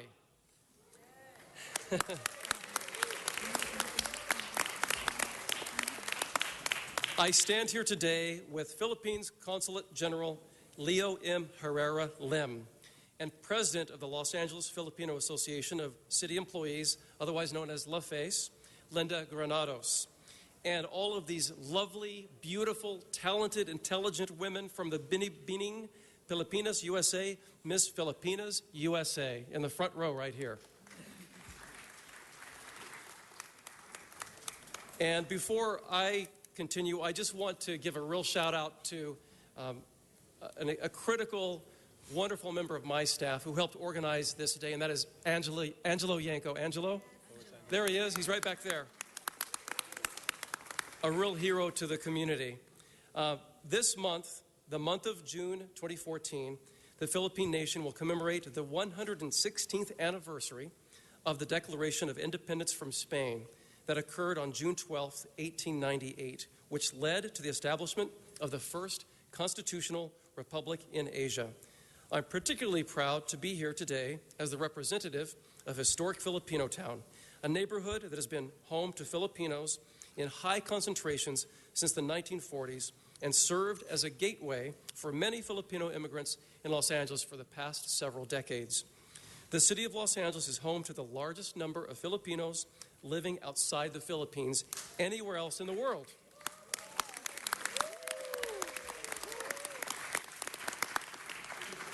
And as anyone who has ever traveled through the 13th District can attest to, they have enriched our communities everywhere they live and work. Since the Filipinos' first arrival in this country, they have made significant contributions to our country's social, economic, political, educational, artistic, scientific, and entertainment communities. Filipinos helped build this country's infrastructure, worked in our farms and plantations, fought valiantly in our nation's armed services, serve honorably in public office, and are now becoming staples in the entertainment community and sports community. From labor leaders, Larry Litleong, and yes, as well as Philip Veracruz, to noted writer Carlos Bulao-Sun, to our own former city clerk that we honored just a few weeks ago, June Lagmay. Filipinos have made their mark throughout this nation's history. Today, Hi-Fi remains as the cultural heart of the Filipino American community in Los Angeles.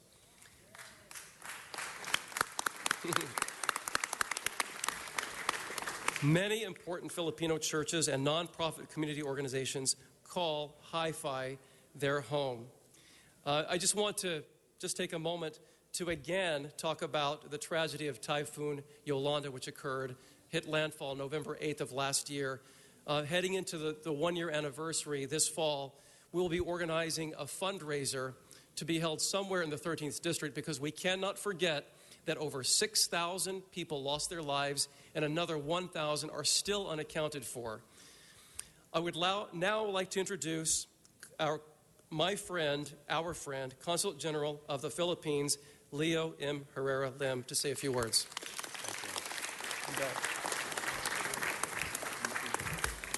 Thank you, Mitch. I'm deeply honored to represent both my country and my community here. Mr. Labonge, you're also a friend of the Philippines and all the councilmen. We don't mind Friday the 13th. We get our best support from District 13. That's right. Lucky for me. And we're honored to share the day with Mr. Waxman and Johnny Rivers, the proud sons and talents of LA, home to the most Filipinos. We share this day with the proud sons of Los Angeles, and we're thankful that you honor the First Republic of Asia and pretty much the biggest community here in Los Angeles. An elected official told me Saturday that there are two kinds of immigrants in California: Filipinos and those who want to be Filipinos.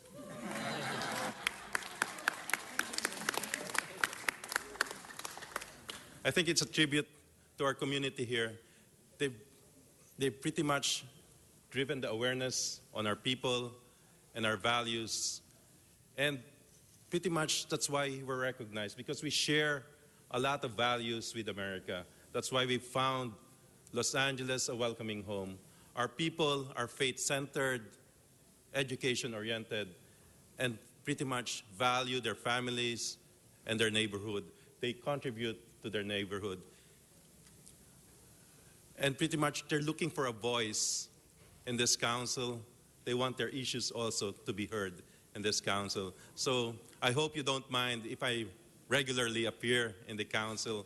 It's, from what I've attended this morning, it's very amusing, very entertaining, and I would not be bored in a council like this. So thank you very much for the honor you've given our community and our nation today.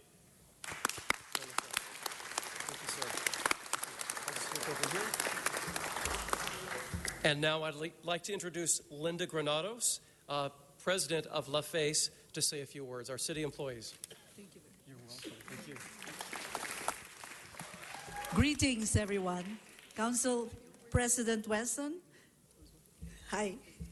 Honorable Council members, Consul General Herrera Lim, distinguished friends, La Face Board, members, and friends. For the last 7 years, the LA City Council has bestowed upon La Face the single honor of standing in solidarity with our motherland, the Philippines, to celebrate the 116th year of Philippine independence.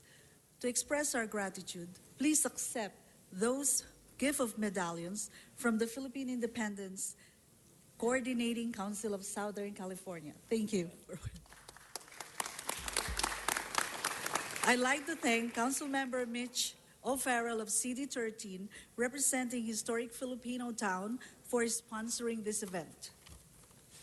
Today's event provides opportunity to connect not only with our second and third generation of Filipino Americans, but also with other of our fellow Americans. Lastly, please join us in a luncheon celebration located at the forecourt. May God bless America and the Philippines. Mabuhay!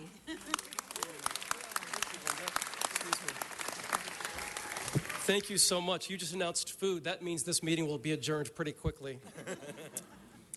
Therefore, colleagues, I would like to present this resolution signed by the entire Los Angeles City Council mayor, and representing the mayor, we have Orion Carpio, another friend of the Philippine community.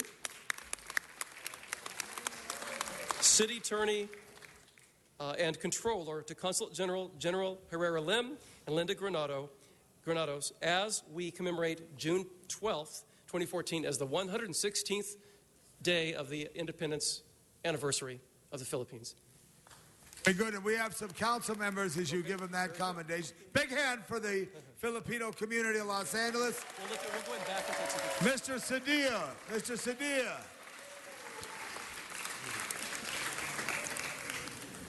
You know, I think it's important to acknowledge the Filipino community, and I've been very fortunate to have great Filipino staff work for me.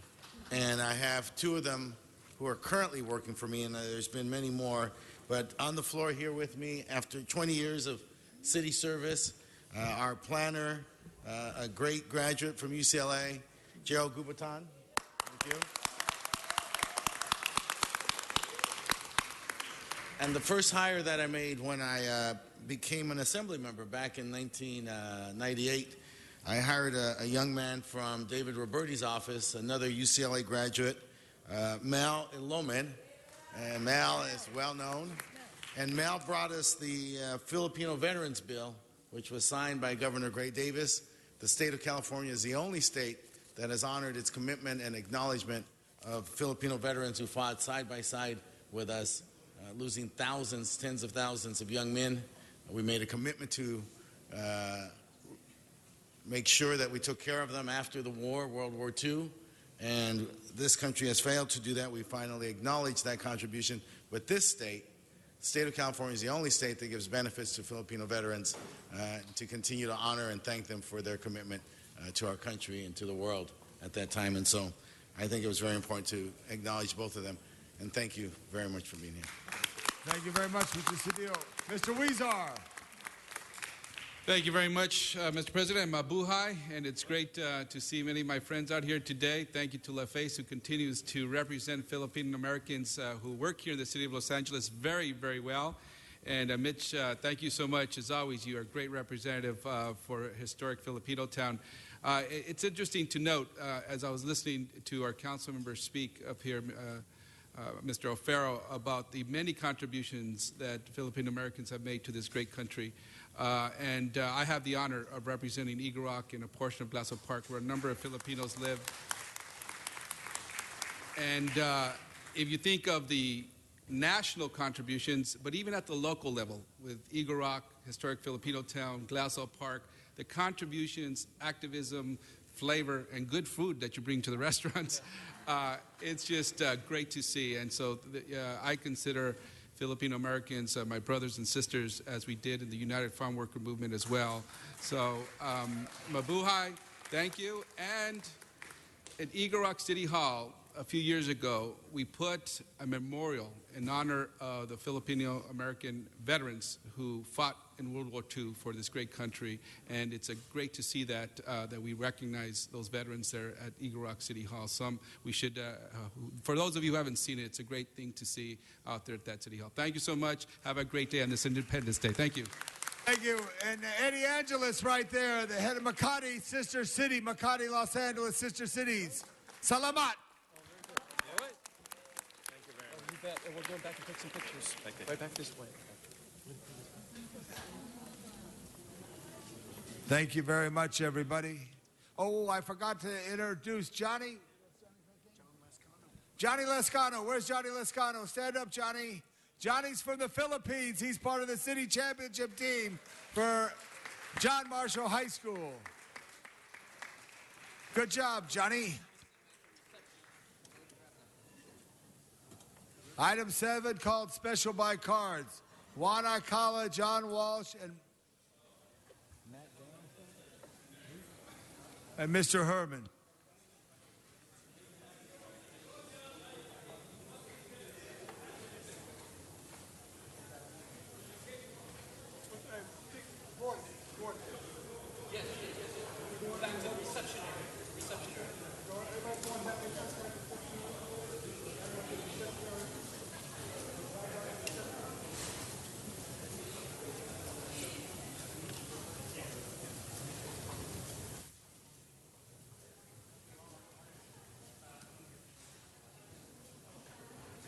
Mr. Walsh. John Walsh, blogging at HollywoodHighlands.org or J. Walsh Confidential, or tweeting at Hollywood Dems. This is item. We're on the item concerning graffiti abatement. This city is full of graffiti. Oh, I should say, east of La Brea.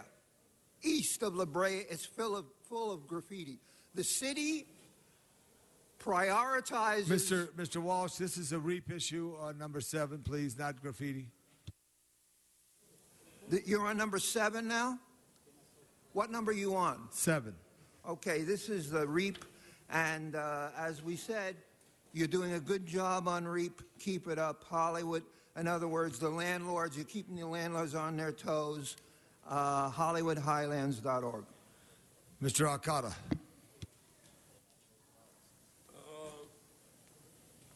I don't know. I'm always being scolded by this guy behind me. Sit over here, move over there. Why?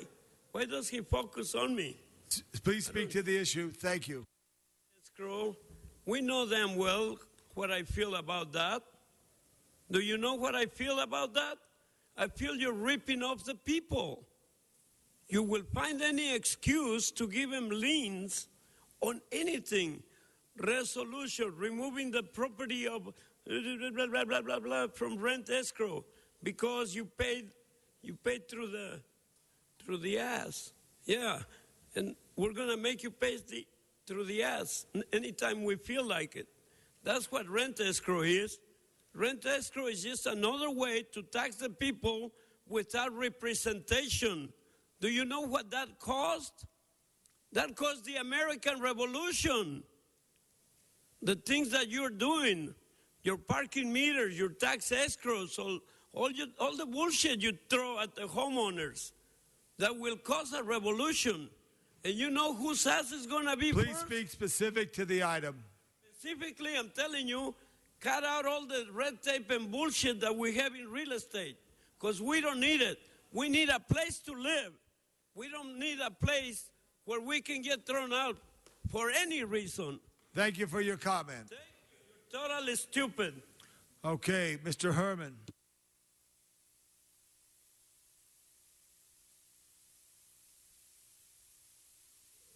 I just want to point out and say thank you, Los Angeles, for the rent escrow.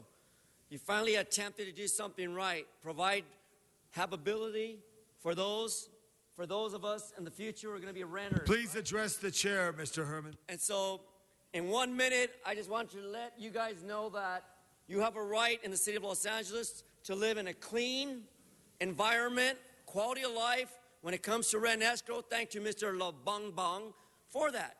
So, again, I'm going to hold my minute and thank you, Angelinos. No other speakers on the queue. Let's open the roll, close the roll, tabulate the vote. 13 ayes. And I want right now the John Marshall High School City Championship Academic Decathlon team to stand. Give them a big hand. They're observing City Council today. Their coach Welsh does a great job. And we know Mr. Englander has some champions out there with Granada Hills and with El Camino. But John Marshall was this year's city's champs. Welcome to City Council, everybody. Give them a big hand.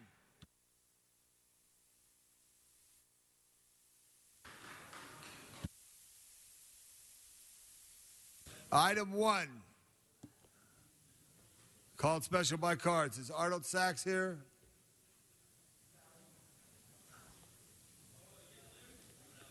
Arnold Sachs?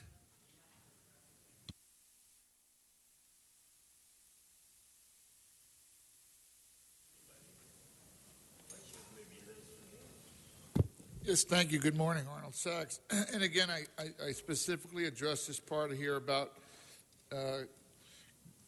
coming up with a cost for noncompliance and code violations, and the people who issue the code violations from the Building and Safety Department. Maybe you might have seen the story in the LA Times about the home, I believe, I'm not saying Ms. Martinez is responsible, but in her district that Mr. Alarcon represented, the foreclosed property that looked like a sewer. And yet Building and Safety says, We don't go out to those properties unless we get a call. How can that be? Building and Safety goes out to here when they get calls for code violations, but they don't go out and address foreclosed properties. $1,000 a day. Something's wrong with that math when you miss out on $1,000 a day to collect pennies. Something is definitely wrong with that math. Mr. Walsh.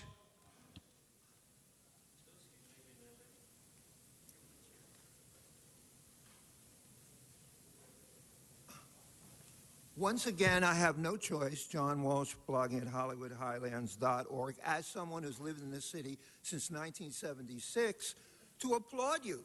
You do a good job on building and safety. In fact, the inspectors were at my house the other day, and they said to me, I mean, they were investigating the entire house, the entire building. They said, you know, you're owed a paint job.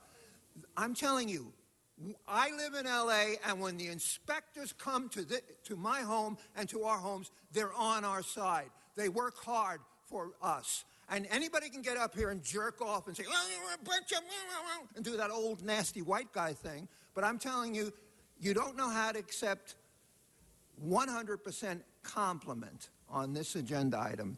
Thank you.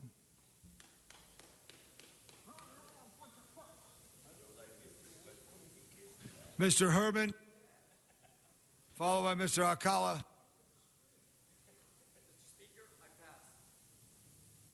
Mr. Alcala.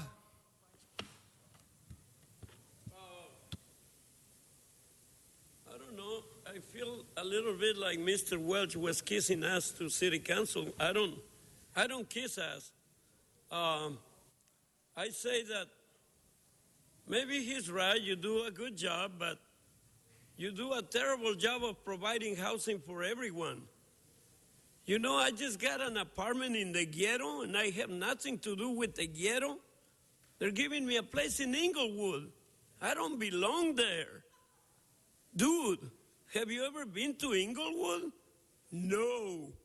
You know what happens there at night? Mr. President, he is not discussing the liens. Thank you very much, Mr. City Attorney.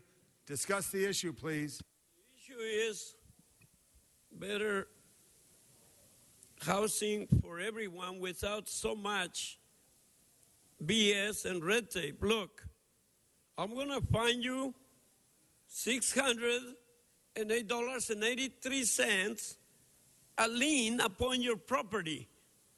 Now, the city does not have the right to be harassing and molesting its citizens. That happened ever since Jesus Christ. How much should we give to the Caesar? How much should we give to God? Well, give to God what is of God. Give to Caesar. See, you're following the system that the Romans used way back then. Thank you for your comment. You completed your comment. Thank you. Open the roll. Close the roll. Tabulate the vote. 13 ayes. 13 ayes. Next item. Item 8, call special for cards. Mr. Herman. For item 8, an amending motion 8A has been circulated. 8A has been circulated. Mr. Herman.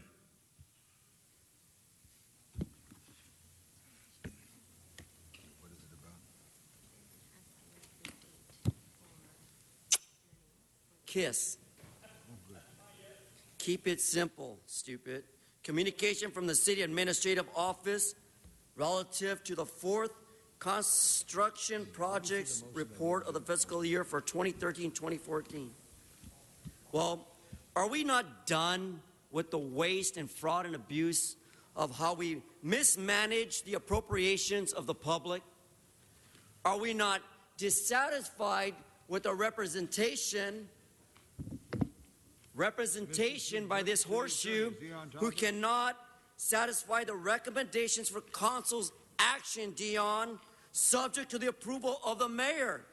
Transfer, transfer, transfer, transfer, authorize, authorize, authorize, authorize, authorize, and number 10 states, the controller to increase appropriations to the Capital Financial Administration Fund, Commerce, paper account number, blah, blah, blah.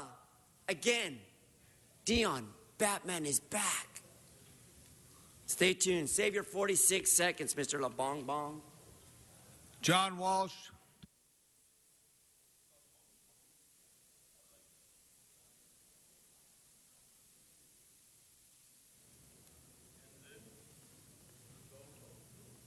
John Walsh, blogging at HollywoodHighlands.org. I do my homework. I look at these agenda items. This is transferring one amount of money from one pot to another. Here we have, incidentally, project support for they're taking money away from the South Los Angeles Animal Shelter Project. Believe me, if you're in South LA, they take the money away from you and put it where the white people live, where Mr. Waxman's people live, where my Jewish people live, where my grandmother's Jewish people live, and that's west of La Brea. Okay, 6th Street, this is money concerning they're rating seismic bridge improvement. Our bridges are seismic nightmares waiting for a medium-sized quake to fall apart. Our bridges are going to fall apart just the same damn way that our sidewalks are falling apart. It's just not as obvious. They don't give a damn. This is the highest paid city council in the United States. And my favorite, you're giving the zoo $991,911 a week after you raised the admission price to the zoo for children. I'm telling you, the only items, the only people, the only animals, creatures in the zoo that you really enjoy up here are the rattlesnakes, because you really understand the world from the rattlesnake's position. This whole thing that's going up here, I can get up here and say, a bunch of crooks. That doesn't mean anything. I read it. I'm telling you right now, stay tuned for a public comment. And I like the way Henry Waxman walked out before you all got a chance to praise him. Juan Alcala, you have 60 seconds left. 1 minute. It doesn't matter. I can tell this horseshoe that they're full of horseshit, because transferring all these monies from poor areas to rich areas doesn't make sense. If you're want to go to Beverly Hills, you get a bus every 5 to 7 seconds, no minutes. If you want to go to the Valley, you're lucky to get a bus every 2-3 hours. Mr. President, he's nowhere close to this item. All right, thank you very much. City Attorney ruled you're nowhere close. Speak to the issue.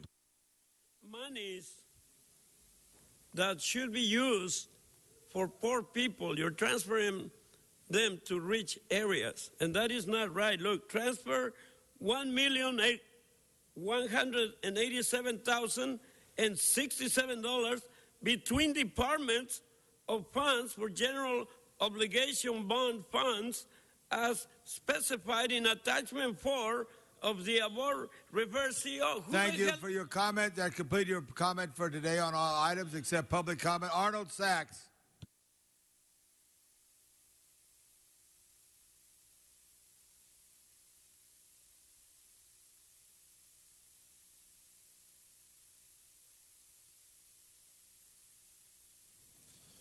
Yes, thank you again, Arnold Sachs. What's really interesting about this item actually is you have a Prop F, you have a Proposition G, you have a Proposition O, you have a Proposition K, you have a sales tax A, Measure A, Prop C, Measure R. What are the balances from these funds that are left over after the allocations? Because people really don't have an idea of what you're funding. Or based on this, they do their homework, although they don't understand what a debt service is. MICLA, again.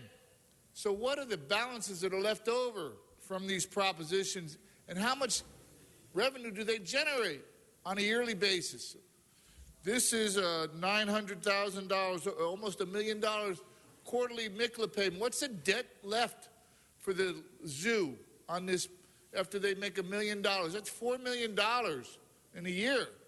So what's the debt? Is that the debt service? How long will they be paying that debt off? You have the same debt service at the convention center. And they want to refinance that to do the new construction. But they've been refinancing it for like 40 years. Paying. And who says the money is going to go where you say it does? You could use that new money for pay raises. There's no obligation here. The obligation is just to pass these debt services or these general obligation funds. And how many more are there? Maybe we can get the controller to do an audit on that. You know, we're still waiting for him to figure out where the $30 million went for DWP. That's a different story. That completes comments on this item.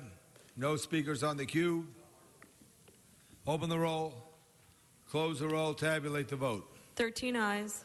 13 ayes. Next item, please. Item 9, called special by Mr. Wesson. Arnold Sachs.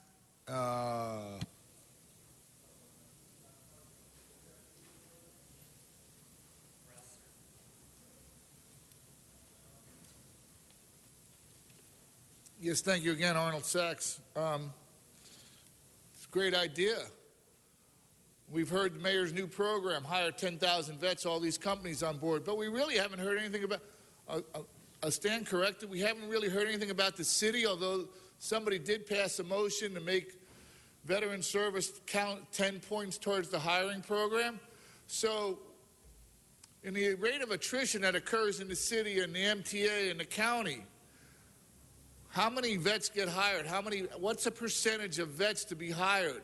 You know, while you're considering hiring a vet month, you ought to consider ending nepotism month, because that's where a lot of jobs end up going also. You know, keep them in the family type thing. If you ended nepotism and you extended hiring to vets, you'd have a more diverse service crew to work for the public. Maybe that would help. And that completes the cards on item number 9. Item 9, let's open the roll, close the roll, tabulate the vote. 13 ayes. 13 ayes. Next item. Item 10, called special for cards.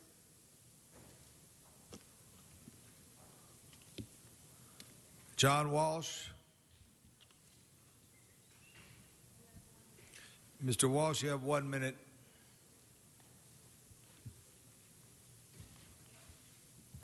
John Walsh, blogging at HollywoodHighlands.org or J. Walsh Confidential, tweeting at Hollywood Dems.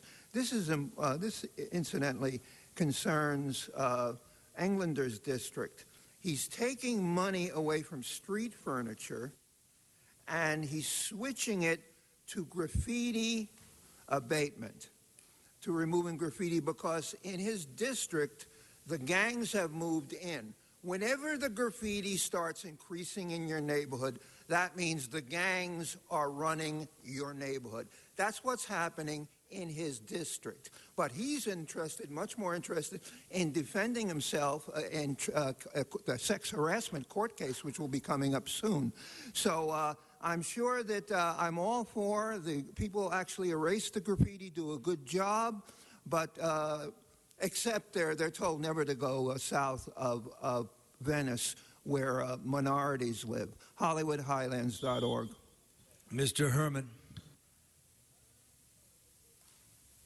Mr. City Attorney, as the speaker comes up, when I'm here, I want the right names of the people who they are so the police and all the guests know, okay? That's what I want. Sir, I signed up as Matt Dell for the record, period. Thank you. You don't have to answer me, Mr. City Attorney. I wanted to let you know that.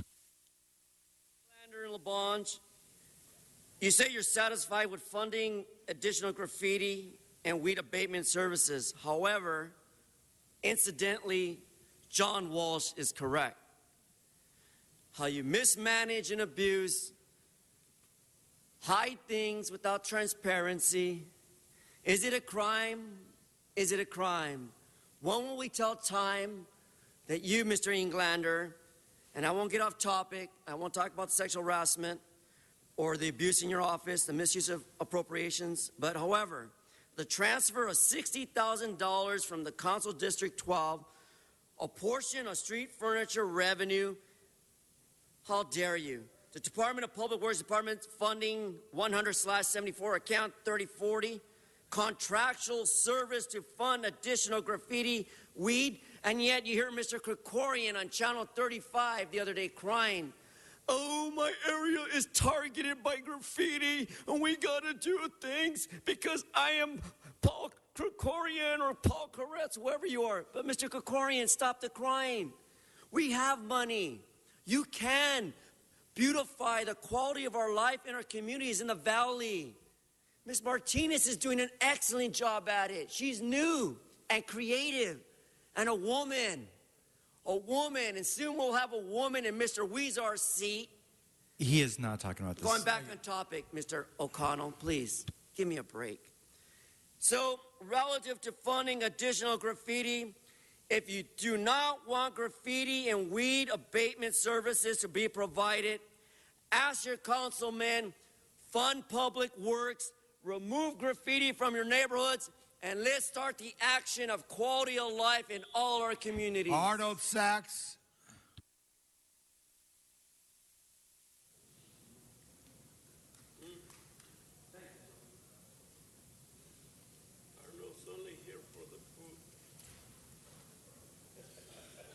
Yes, thank you. Good morning again, Arnold Sachs. And again, this bus furniture revenue, it's a source of revenue again, not part of the general funds, but revenue that goes strictly to the council district and ends up in the council office. Done this a million times. AB 1290, bus bench revenue, billboard revenue, pipeline revenue, all these funds going to the council district offices. And people state, you don't live in LA, what's the problem? But LA affects a lot of the county. Ever take a ride on the Blue Line? Who's going to do graffiti abatement there? The county just offered zero tolerance graffiti. The Blue Line must be 5 million% graffiti. You should take a ride. It's almost an art tour. Really, you ought to go. And MTA offers free passes for art tours. Shouldn't they offer free passes on the Blue Line? It's some great art. That completes the speakers. Let's open the roll, close the roll, tabulate the vote. 13 ayes. 13 ayes.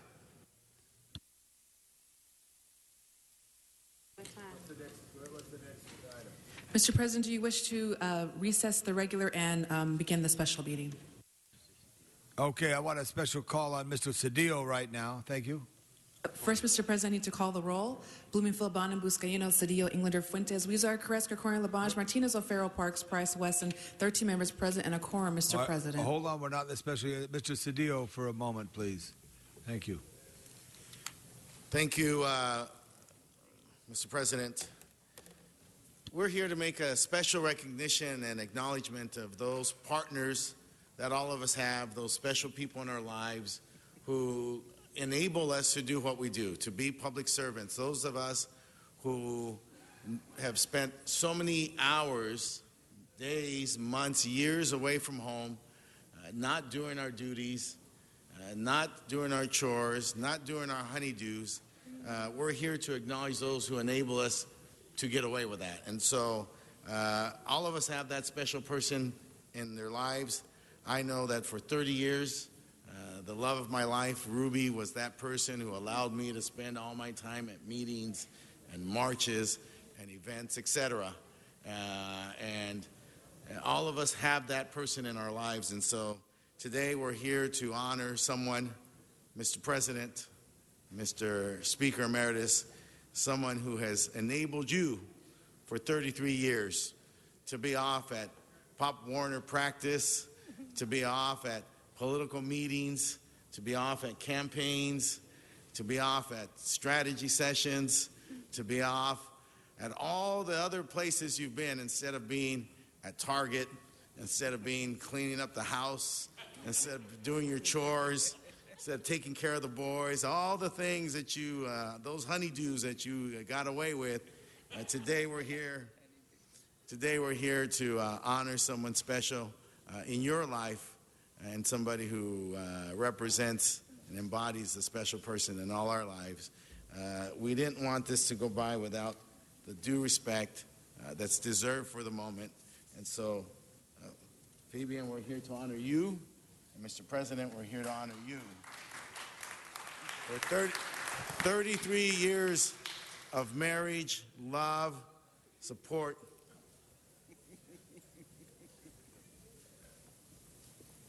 And it's a surprise.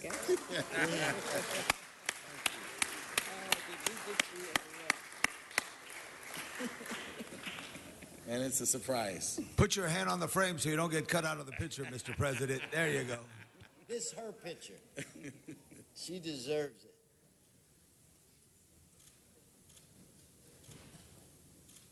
Thank you. Thank you. Thank you, Mr. Wesson. And Fabian, thank you. Here, why don't you have staff? Hey, That was huge. That's for you guys. Thank you. That's sweet.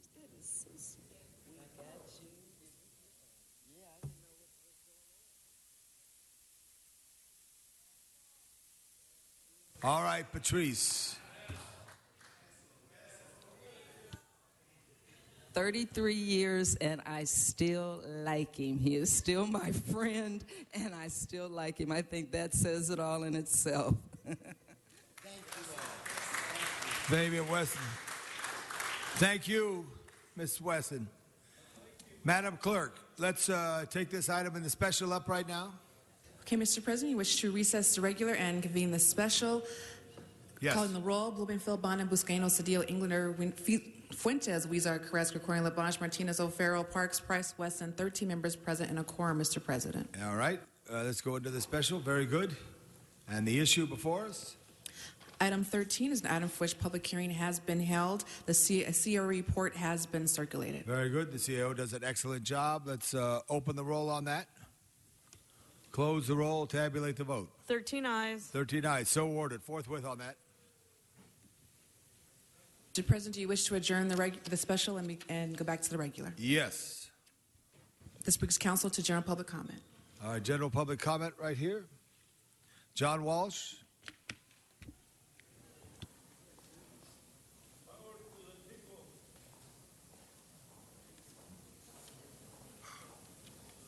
John Walsh, blogging at HollywoodHighlands.org. First of all, Waxman is in very poor health. He doesn't even look like he used to look, okay?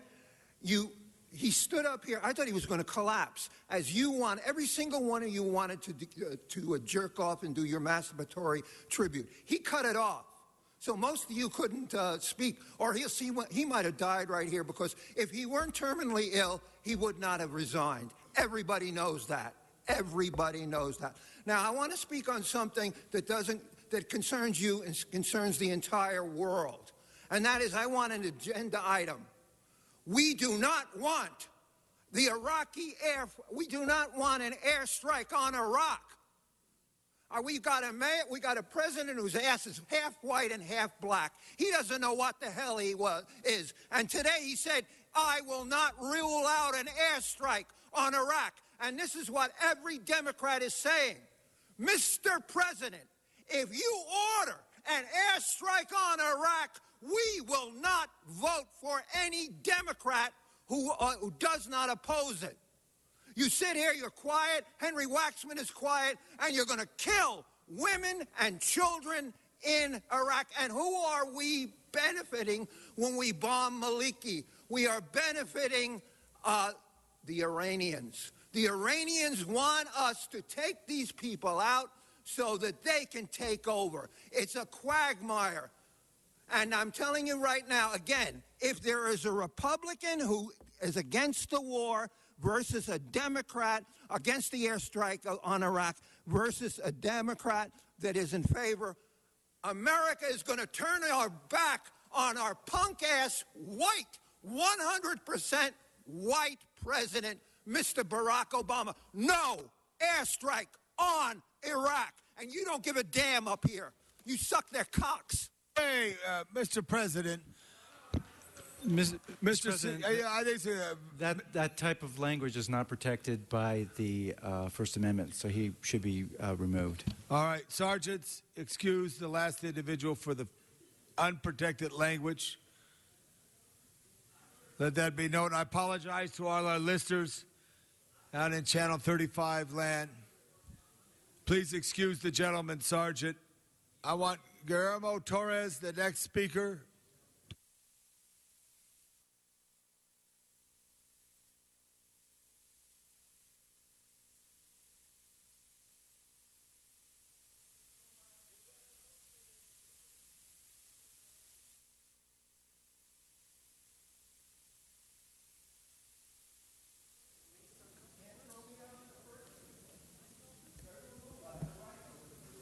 Greetings.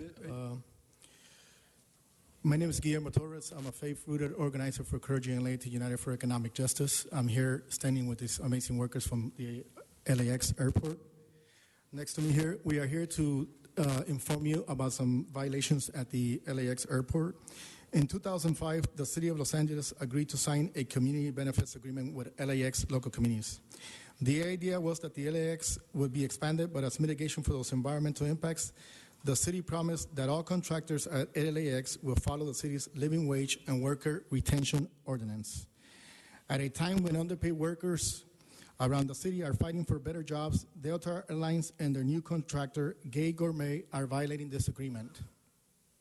After making $2.7 billion in profits in 2013, an airline industry record, Delta Airlines recently switched cabin cleaning services to Gay Gourmet, a contractor who has dropped these workers from as high as $14.80 an hour to as low as $9.75.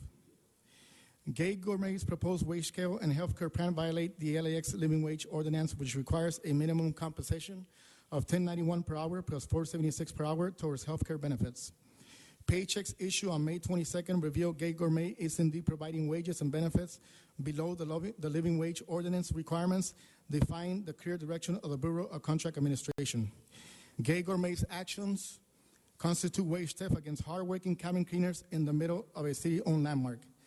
As a result of these low wages, workers have to decide between maybe paying rent or buying food for their children. One worker reports that she has to accumulate 3 checks just for the rent, leaving 1 check left for the rest of the bills.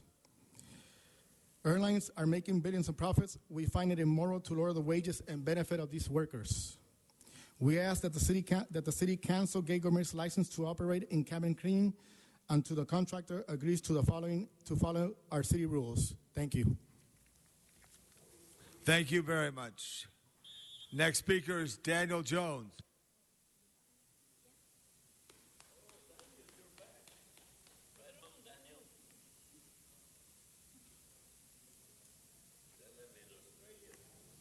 Good morning, ladies and gentlemen, esteemed council members, Mr. President. That's my father's idea of a little revolution right there. Another one was right here. I had a little discussion with the RAND Corporation. I told them the size of their think tank was the size of my fish tank. They're soothsayers. They're so-called this and so-called that. This is an idea. This is from the RAND Corporation. I'm going to use their own words. Let's see if it helps.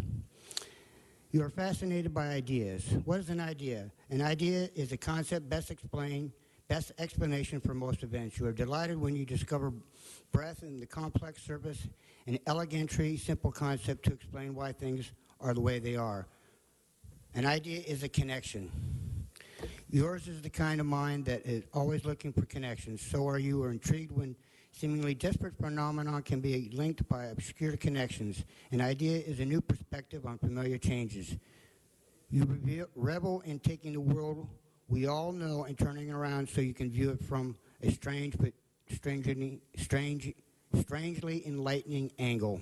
You love all these ideas because they are profound. Perhaps others may label you creative or original or conceptual or even smart. Perhaps you are all of these. Who can be sure? What we are sure of is that ideas are thrilling.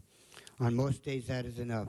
Thank you very much, Mr. Herb Wesson. This is all your idea. You started it, And as soon as you accept responsibility, for October 1st, 2011, at 10:31 p.m., the city attorney abdicated his right to even sit in that chair.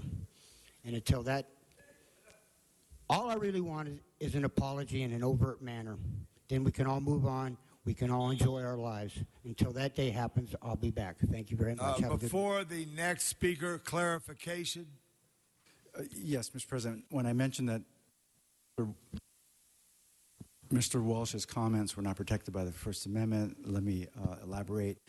Pursuant to Miller versus California, a speaker will be ordered removed for the utterance of obscene comments as defined by the United States Supreme Court in Miller versus California if the comments appeal to the prurient interest, describe sexual conduct in a patently offensive way, and lack serious literary, artistic, political, or scientific value. In my opinion, Mr. Walsh's comments fit that criteria, and the council president is within his rights to order him removed. So thank you. Sergeants, would you please escort Mr. Walsh in a calm way? Thank you very much. Next speaker, Brian Barajas. Brian Barajas is the next speaker.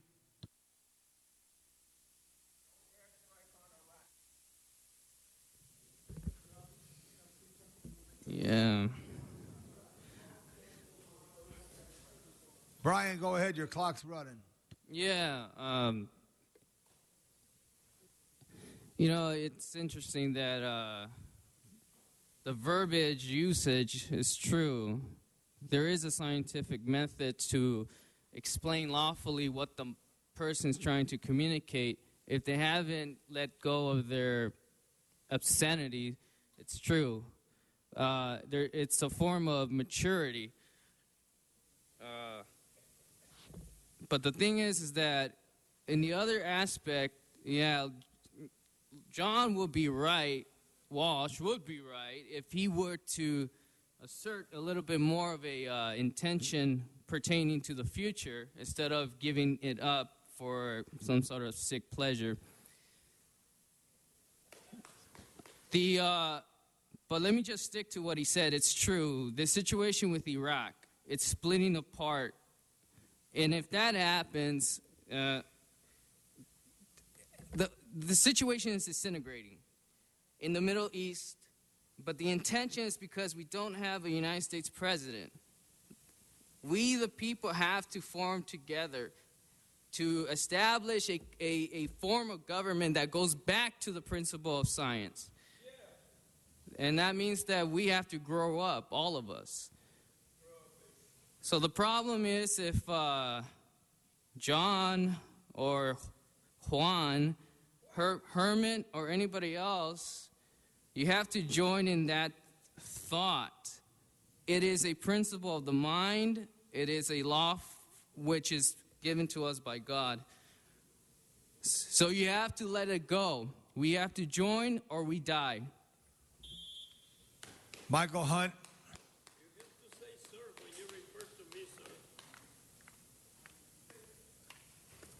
Thank you, guys. Ninth Circuit winner Michael Hunt right here. Freedom of speech. I come to address the Fuck White Niggers 2 T-shirt that you guys just paid $215,000 for. It wasn't for the KKK.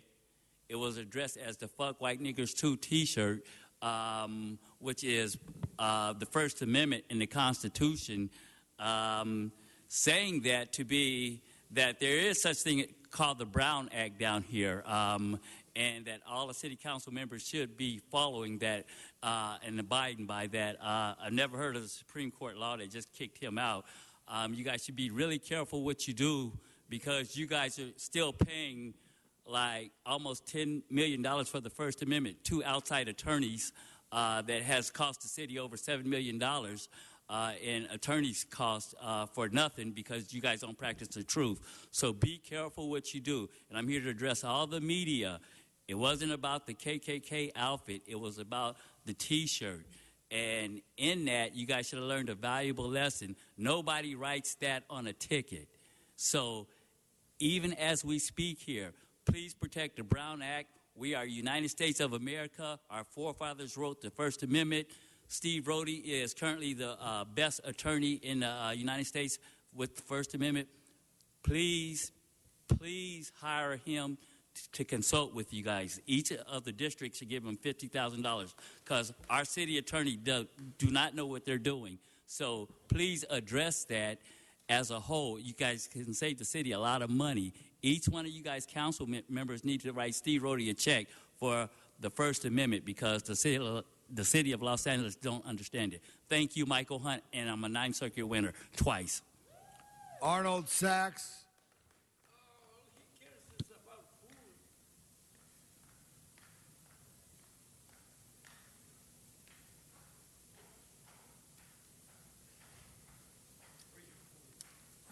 Yes, thank you again, Arnold Sachs. And I guess this is the start of the Vomit Palooza with this award for Henry Wackman. Wackman, the only other person, as far as the city of L.A., who has done more to create a transit holocaust is Zev Yaroslavsky. Mr. Labange, you sound like that other idiot, that blogging idiot who said he just got thrown out for complaining about Obama's policy. When you mentioned that Henry Wackman authorized funding for the subway to the sea, but back in the early 90s, he also cut off funding for the subway to the sea based on a methane gas explosion that occurred at 3rd and Fairfax. And you know what's at that corner? The Grove. The Grove Shopping Center went up right across the street.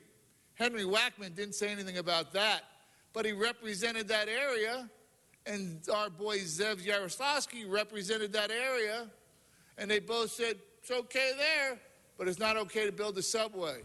How did that work out? Which was going to be a mile away. How could that work out? Yeah, he's the kind of guy, like some of these people who abuse children, yet they're great community assets. There was a guy in England, a great television personality, who was honored by the royalty, the British Parliament. Turns out he's abusing children. It's the same kind of thing here.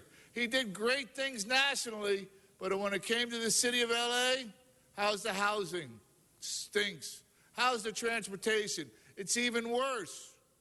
And he's a great leader, and you're honoring him. That's so ridiculous. But the other part of this was interesting is to find out how many people, how many nuts don't fall far from the tree, how many staffers that work in there now are in city council and all the related situation.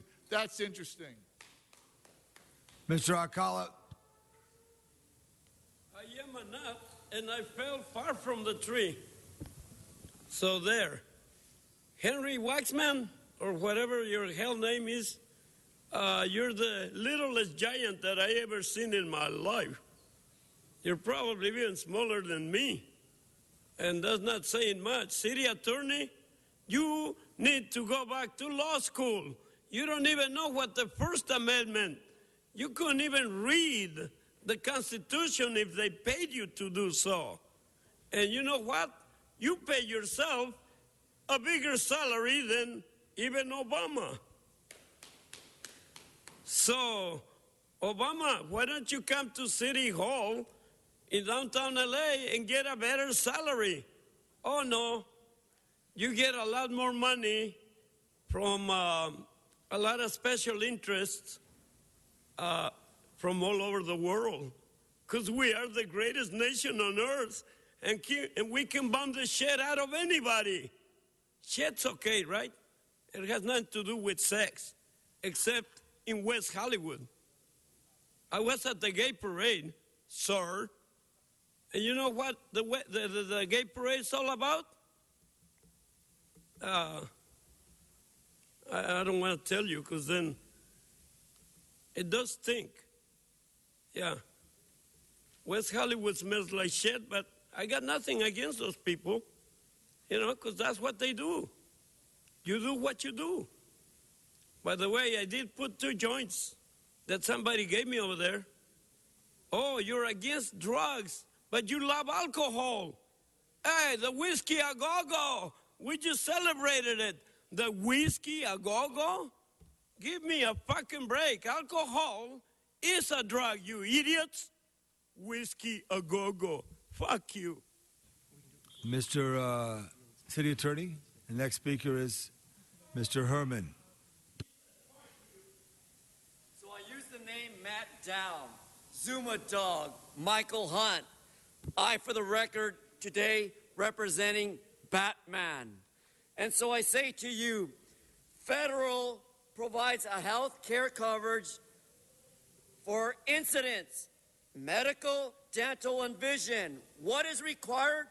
Work, work, work. Earn an income, a gross wage, and qualify for health coverage. How? It's right here. The Medi-Cal Working Disabled Program, talent knows no limits. But I'm going to get off the subject because Mr. Weezer again escapes and eludes me. Why? Because Mr. Rodriguez was right. You, Mr. Weezer, have not provided urinals and locations for people to defecate in a public area. You abused the federal state fundings for your LA Live, and I'm here to be LA Live.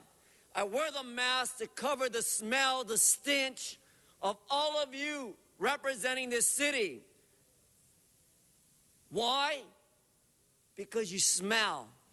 You smell when you sit here and don't follow our First Amendment right, Mr. O'Connell. When you do not follow the Bill of Rights, Mr. O'Connell. When you do not, Mr. McConnell, know that we Americans have a Constitution. And that Constitution says, we the people. We the people. You get it? Now you do. Because I took my glasses so I could see all of you. All of you. Because I got nothing to hide under a mask. Only to put a mask on so I don't have to smell the S-H-I-T, feces and urine in Boyle Heights that Mr. Rodriguez talked about. That completes public comment today. We have a distinguished class of students back there. We want to welcome you. This is our free public comment period where citizens of Los Angeles express themselves. Sergeant? Madam Clerk. Council has motions for posting and referral. So ordered. That clears the desk.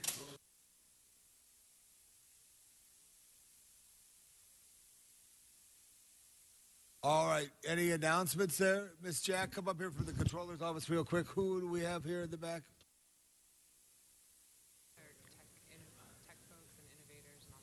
All right. This is special recognition for guests here.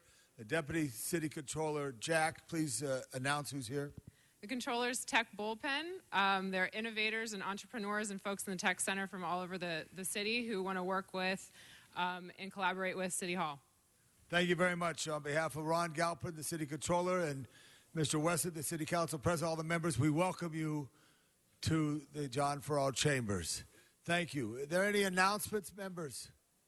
Any announcements? It's a good weekend coming up. We got a hockey game tonight. Mr. Bonin. Happy Father's Day to all the fathers on the council. Thank you very much. God bless our fathers, and God bless those who are fathers. Mr. O'Farrell. Yes, Mr. President, one announcement is that the Hollywood Fringe Festival kicked off a couple of nights ago. It's the 4th year in a row. The website is hollywoodfringe.org, and it's a 2-week celebration of live performance art, theater performances, bands, etc., mostly along Theater Row in the 13th District at Santa Monica Boulevard. Check out the venues. It's going to be great, and they're expecting over 40,000 visitors this year. It's growing exponentially year after year, and it's called the Hollywood Fringe Festival. Well, thank you very much being on the Fringe like that, Mitch. It's good to hear that announcement. Very good. Any other announcements, Mr. Sadia? Yes, another summer of summer nights over at Chinatown this weekend. Very exciting. And then another art walk at Studio 50 up in Highland Park. Very exciting to be in the new first. Good. And that's wonderful. And Mr. Weezar's hard work for Grand Performances has a program starting tonight, which will feature Bordeaux, our sister city of Bordeaux. And on Sunday, again at the Ford Theater, our sister city of Bahia, Salvador, Brazil, will celebrate all things Brazil. And we wish the people of Brazil and Rio the very special World Cup that now takes place. Mr. O'Farrell? Mr. President, my apologies. I forgot to mention the other announcement I had, and that is that we have a community open house for the proposed Northwest Lake Design District. It is going to be on Thursday, June 19th, 2014, from 6 to 8 at Lake Street Community Center in the 13th District. And this is a proposal for providing input for neighborhood goals to help shape development strategies into the future in the West Lake District in the 13th District next Thursday, June 19th, 6 to 8 p.m. at Lake Street Community Center, 227 North Lake. Thank you very much. Members, Mr. Cedillo. Mexico just won in the first round on the Gold Cup. Oh, very good, very good. Any adjourning motions? Adjourning motions. All rise for adjourning motions, please.